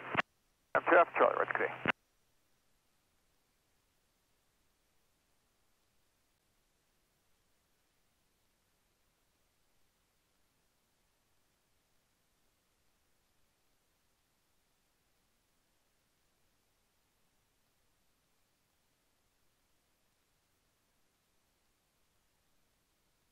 gonna go ahead and tune into the frequency for these people as well. That 119? It's 1343. Houston. Yeah, that's where they're gonna announce if there's any parachuters. Yeah, don't want to cause anyone to die. Well, that's a blunt way of putting it, yes. Flying through their, body. Their jump path. Proceed direct Eastern Executive Airport. Descend to maintain 5,000. Although, I don't know if they could jump today, but clouds seem kind of low. See, I wouldn't think so either, but I always hear the people in Salado jumping, even in days like this. I think what they do is... 6286, just expect a visual approach runway 36. And I've seen them go up like this, and then they end up canceling the jump because of the clouds. But I don't know if these people are in any way similar to Salado, but Salado likes to try. And sometimes they succeed too. So, do they have to get clearance to jump from like ATC, or can they just do it? As far as I know, they just have to communicate with air traffic control. They don't really have to get any clearance to let the jumpers out. The only thing stopping them is they have to have a clear shot from the airplane all the way down to the ground without any clouds on the way. So if they find like a hole big enough like this, they'll send those suckers out there. And that's so that the jumpers don't run into each other, right? They don't run into each other, so no IFR traffic runs into them, because as long as they're VFR and they're not getting into the clouds, they can still do it. Right. And theoretically, or at least the idea behind it is, VFR traffic should have enough time to spot them. Yeah. Although I don't know if that's the case. Yeah. Parachuters aren't as nearly as maneuverable as we are.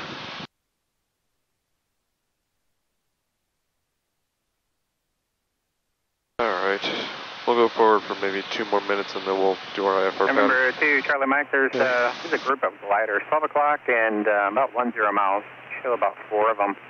Altitudes indicate between 2,500 and 3,000. Proceed direct Lesker for the RNAV, that should keep you west of them. Direct Lesker and no contact on the gliders, looking 6 Charlie Mike.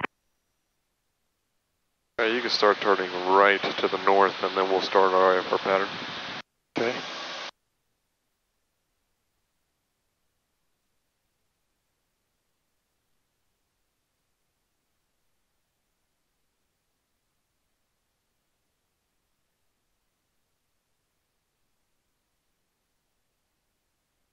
Approach 5 uniform X-ray. Anytime you want to take me down to 4,000, I get below the cloud deck. Who's requesting 4,000? 5 uniform X-ray. November 5 uniform X-ray, descend and maintain 4,000. 4,000, 5 uniform X-ray.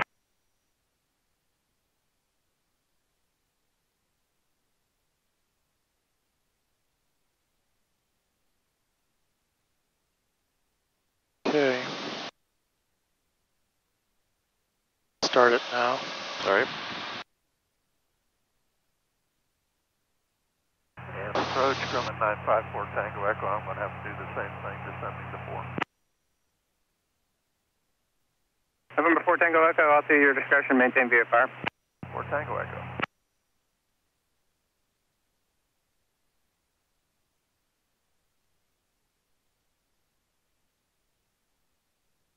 Phenom 2 Alpha Charlie, contact Austin approach 127.22. Good day. Yeah, 2 Alpha Charlie, right, good day.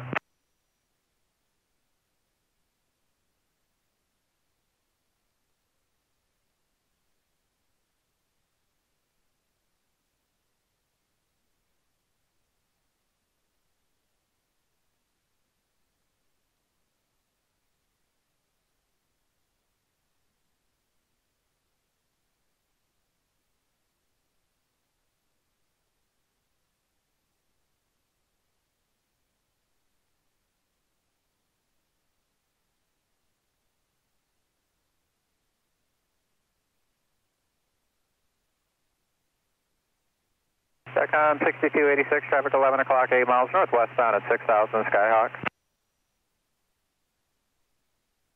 November 15 Alpha, traffic's 10 o'clock and 7 miles eastbound at 5,000 to King Air.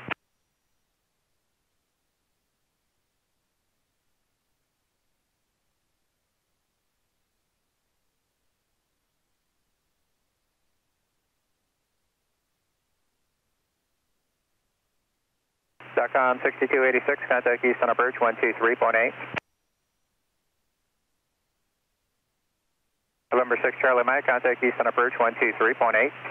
23.8, 326 Charlie Mike.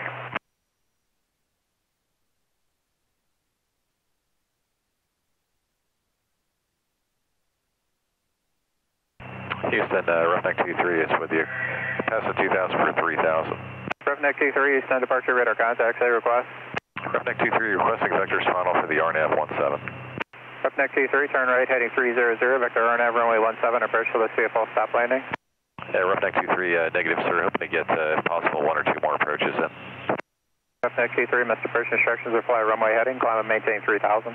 Runway heading 3000 on the go, Roughneck 23.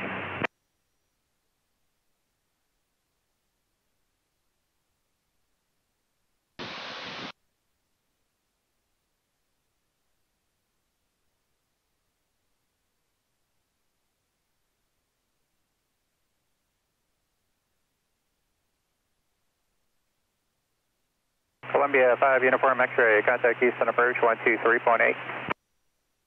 938, 5 Uniform X-ray.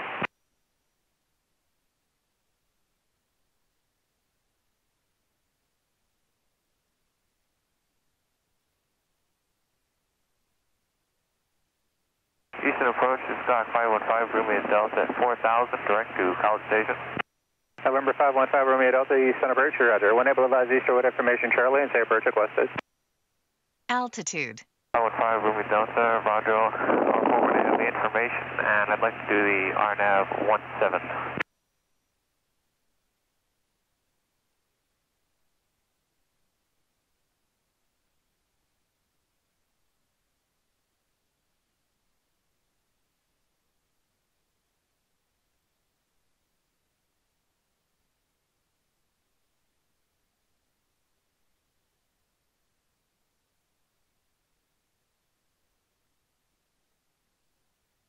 Roughneck T3, turn right heading 350. 350 Roughneck 23. Grumman 4 Tango Echo, maintain VFR at or above 3,500. Okay, we'll make it 3,500, 4 Tango Echo. November 5 Romeo Delta, expect a visual approach on way 17. 515 Romeo Delta, I have information, Charlie, and I'd like How much time left do you have on this leg? What's that? How much time is left on this leg? There's a minute and a half going down. Romeo Delta looks to be a touch and go, and then it'll be back to Conroe. November 5 Romeo Delta, missed approach instructions, return left heading 090, climb and maintain 3000. 515 Romeo Delta, left missed instructions are turn Am I doing it right? Oh yeah. I just want to make sure we're both direct to Febra. thinking about the same thing here. Alright, what's going to happen after that minute and a half, or now 1 minute? I'm going to go to heading at 210. 210, okay. Altitude.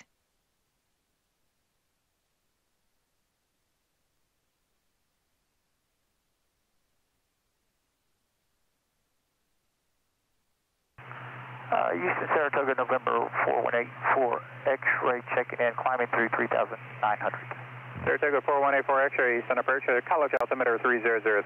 Say altitude climbing to? 3003, and we'd like to go to 8,500 for 4184 tree. November 84 X-ray approved. Thanks, sir, 84 tree.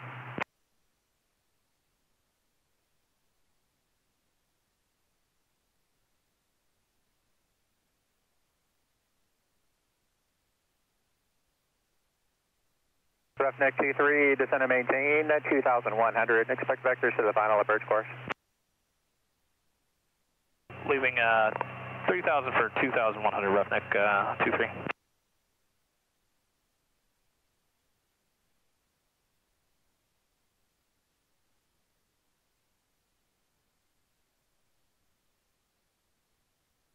Saratoga A4 X-ray, traffic's 10 to 11 o'clock, 10 miles southeast on level of 4,000 to Columbia.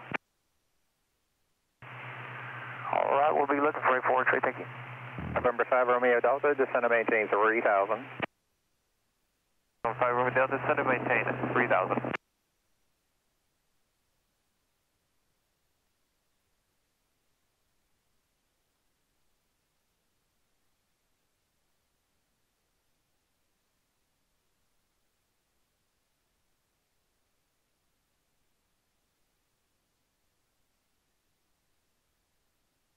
Saratoga 84 X-ray, traffic no factor. Okay, thank you, sir. Report, Trey.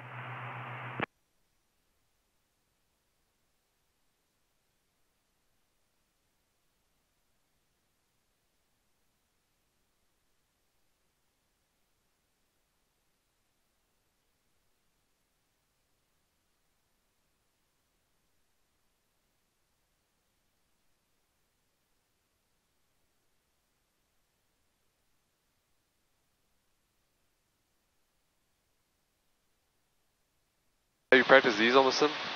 Yeah. Okay. Yeah, I practiced these and I did it a couple times with Ryan. Now, on the sim, do you still have that nice little time? I'm assuming you do because you have the full setup. Yep. So everything is identical? Yeah. Alright.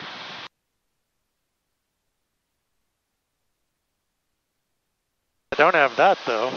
A little jostling of the wind. Altitude. Yeah. I was just thinking, it looks like you've done this before.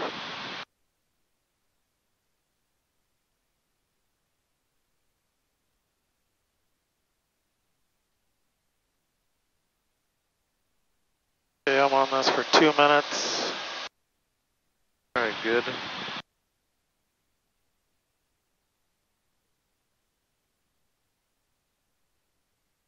Roughneck 23, turn right, heading 080. Right 080, Roughneck 23. Alright, you can break off from it. You can go back to the west. I believe you can do this IFR pattern. Yeah, the rest of it's pretty easy. That's the trickiest part right in here. Yep, it is, and that's the people always that's the part people mess up. Yeah. November 15 Alpha, contact Austin approach 127.22. Good day now. Alright. Flight controls. Your controls. Flight controls. Now, Pat, and you can take your foggles off if it helps you out with this. Go look down at the circuit breakers. I want you to find the circuit breaker that says AHARS. And it could be AHARS 1 or AHARS 2, whichever one you find first, and I want you to pull it.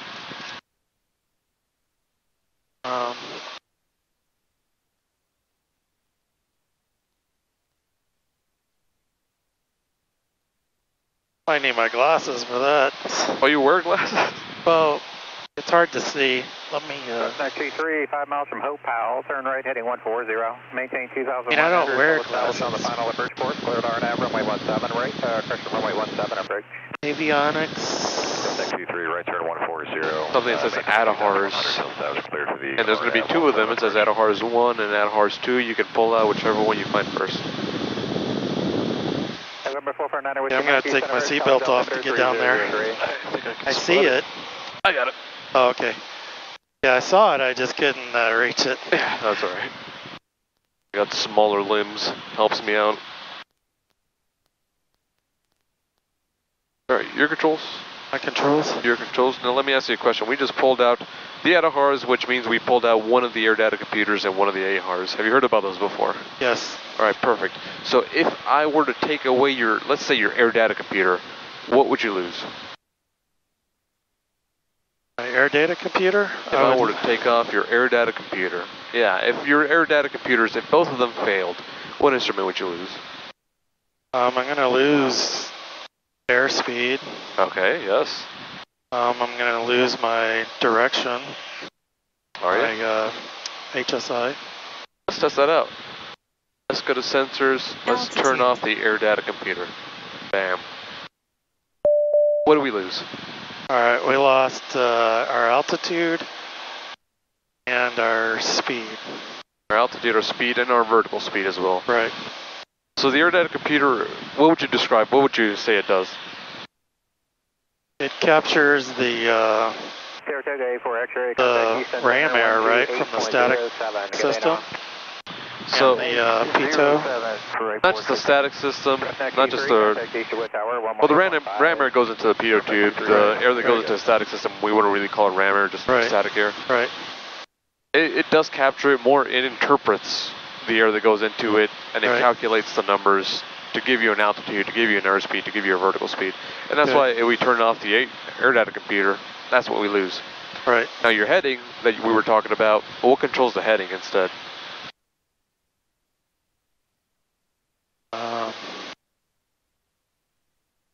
See, I thought that was part of the AHARS system. So you're onto something.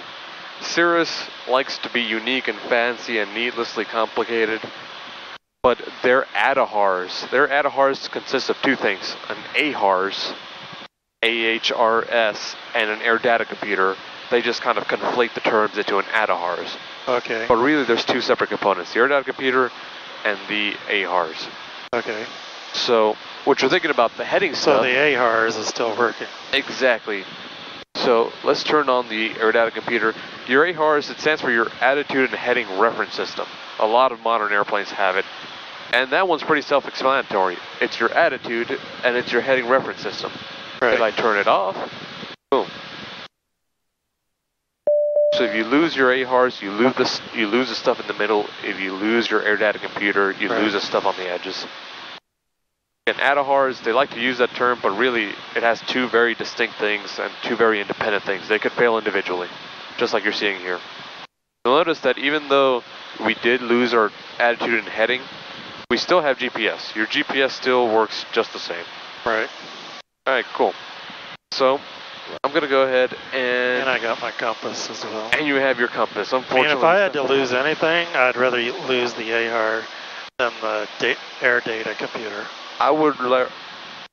You see, that's interesting, because I would rather lose the air data computer, because you'll see that these are still analog standbys. Okay, yeah, all right. Yeah, so if you lose the air data computer, but you still have your AHRS, you still have that nice little synthetic vision. Yeah, so in the other Cirrus, they had digital ones here. Are those still separate? Those are separate. Oh, okay, good. Those are fully standalone. All right, nice. Go ahead and put on your foggles. All right. With this partial panel, go ahead and turn left to an east heading and climb up to 3,000. At or about 2,100, cleared RNAV runway 17 approach. 15 Romeo Delta, cross for at or about 2,100, clear for the RNAV 17 approach.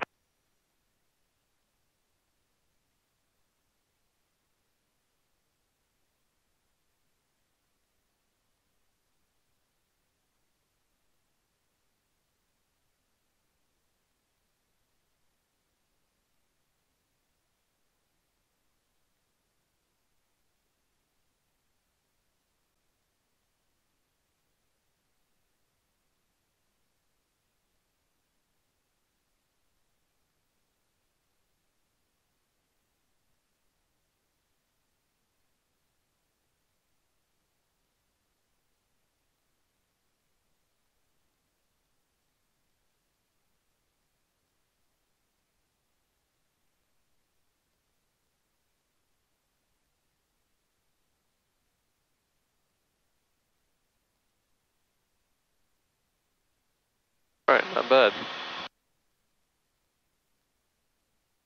Not bad.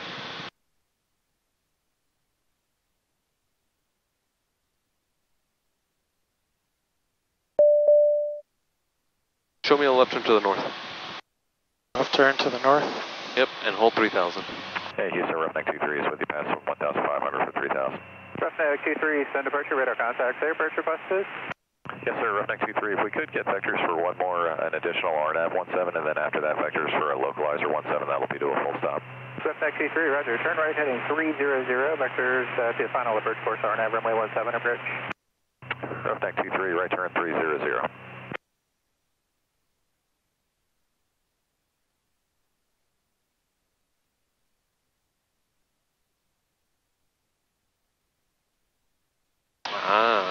You're rolled out at 030. Hills guy, turn to the right a little bit. Just make a small correction. Right. Again, those are all rules of thumb. Yeah, I was concentrating on my altitude too much. Oh, isn't it awful having something shut down in your airplane? The fun part of the training is when we have you do an instrument approach and then have you go turn off some of your instruments. Number 9 Whiskey, my change to my frequency 134.3.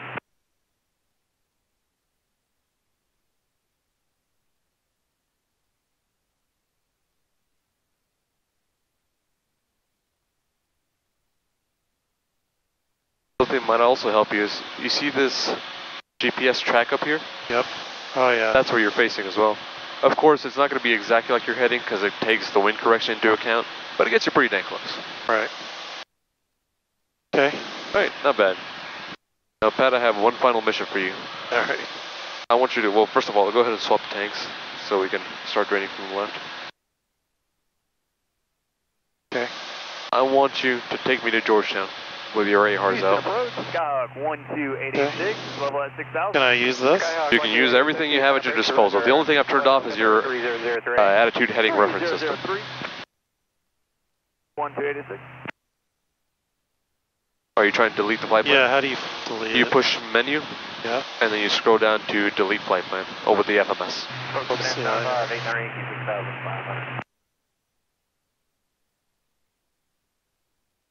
Just go direct, I guess. KGTU. Approach College Altimeter 3003.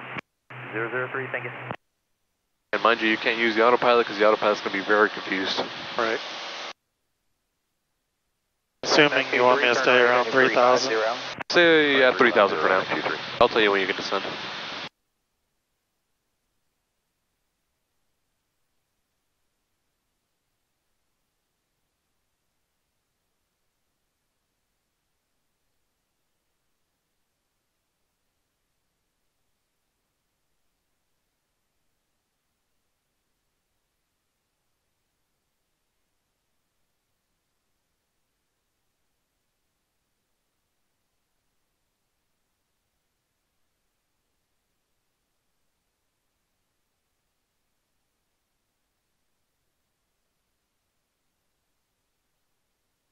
I'm having trouble determining if we're going to have to need fuel or not. Do you typically use the pumps or do you use the fuel truck? I use either. For just a little bit of fuel, I just go to the pumps because I don't think they like to come over. Well, I can fill it back up. It was full, almost full when I got it. No, don't worry about it. You should take full advantage of somebody giving you free gas. Well, I try to give, fuel when I can. Like, I'm not stingy on it. Oh, you're much too kind, Pat. When we land, let's go to the fuel pumps. We'll double check that there are tabs. Might put 5 gallons. Okay. Let's go ahead and get the weather here. Because we got 14 miles to go. Light and your need for run-up. Advise on initial contact, you have information Tango.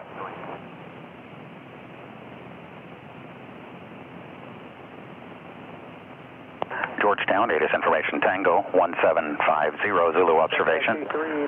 Wind variable at 5, visibility 10. Sky condition, ceiling is broken, 4,500. Broken, 5,500. Temperature 34, dew point 22. Altimeter 3009er. Visual approach in use, landing and departing runway 18. Use caution for birds in the vicinity of the airport. Outbound VFR aircraft, advise ground control on taxi of both your direction of flight and your need for run-up. Advise on initial contact, you have information. Squawking 0620 and our left base 18. I've gone ahead and set up tower on your radio 1, so whenever we're 10 miles out, go ahead and call them. Do what now? Set up? Whenever we're 10 miles out from the airport, which is going to be fairly soon, call Georgetown Tower, tell them you're coming in for a full stop. Okay. For 27 golf. You have weather information, Tango it is. Yep. 81891 Georgetown. Contact Georgetown ground on 119.12. Where's the distance on here? Right there, as well as right there. All right.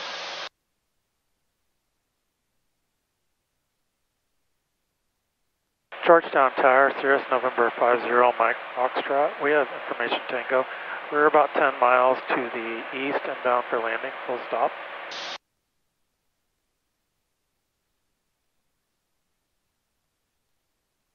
Altitude. Pull back on the power. 50 Mike Foxtrot, Georgetown Tower, squawk 0616. Traffic at your 10 to 11 o'clock for 3 miles is Cessna 172 entering a left base. 0616, and we're looking for traffic. 50 Mike Foxtrot. Moving 50 Mike Foxtrot, just heading 270, intercept final, be on the traffic. 270, 50 Mike Foxtrot. You have the transponder right. Turn to a left, heading up 270, so we're going to turn to the west. And that's going to be with a compass, excuse me, turn to the right, 270. And we're going to have to use our compass for this. What a beautiful, practical application. You can also, of course, use your track to kind of help you get there. Although the compass should be fairly accurate on this. And pull back some more power, bring it down to 65. We're going to be calling Number 50 Mike Foxtrot, traffic at your 11 o'clock for 2 miles, that Cessna 2700 descending. Traffic inside 50 Mike Fox. This is Tower and helicopter 126 Victor Alpha. Question, helicopter 126 Victor Alpha, Georgetown Tower. 126 Victor Alpha, request east ramp arrival with information Tango, yeah, Altitude. 8 miles to the east. Alright, remove your foggles. Okay. Number 126 Victor Alpha, east ramp arrival. Airport is right over there. Continue on this 270 heading. There's going to be a guy that's actually passing off to your 11 to 10 o'clock off your left, slightly below us. That's going to be the traffic we're following. We're landing which runway? I didn't catch that. 18. We're landing 18. So right now we're on kind of an extended left base for it. Alright.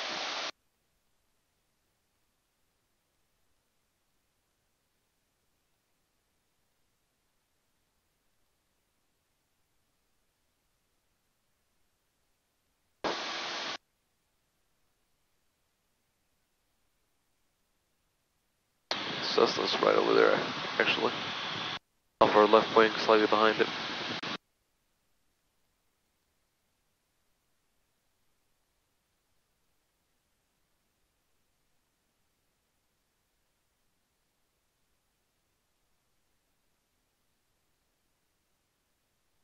November 50 Mike Foxtrot, if you can reduce your speed, the Cessna's going 100 knots about at your 8 o'clock now.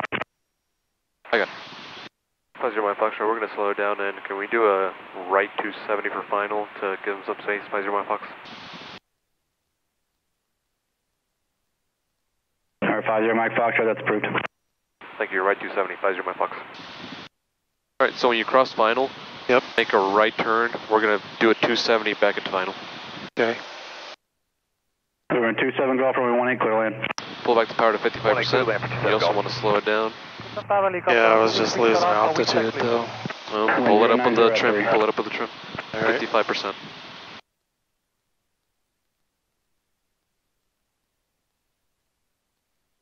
A little bit more to the right. Okay. Alright, cool.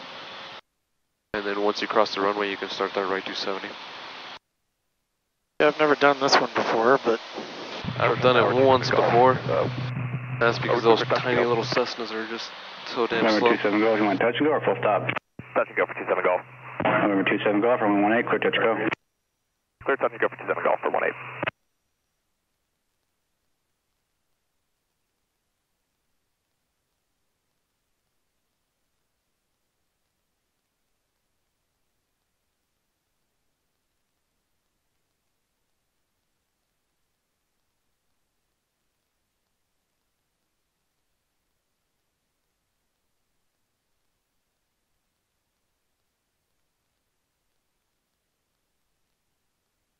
Number 50 Mike Foxtrot, number 2 following Cessna, 1 mile final, runway 18, clear to land. Number 2 following Cessna, 50 Mike Foxtrot. Clear to land 18. Sorry about that. It's alright. I saw your finger reaching for it. There's tiny little traffic like Cessna that's easy to catch up to. I get all maneuvery. Alright, let's turn on our fuel pump, bring our mixture rich. Yep, got it all set up already. Alright, great, fantastic. Let's land behind him to slow down a little more. Yep. Let's land behind him and then take a left to the fuel pumps. Bet you didn't know we had all these bugs on the way. Yeah. 27 Golf is going around. Number 27 Golf, Roger, go around, make left traffic. Make left traffic for 27 Golf.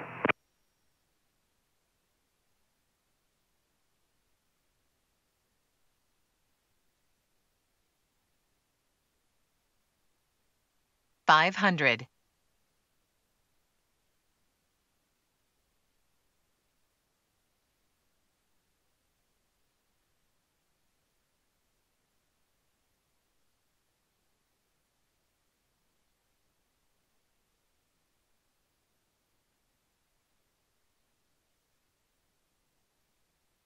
Georgetown Tower, Archer 81891, hold short 18.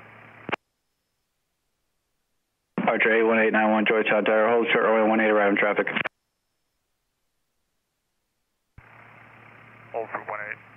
81891.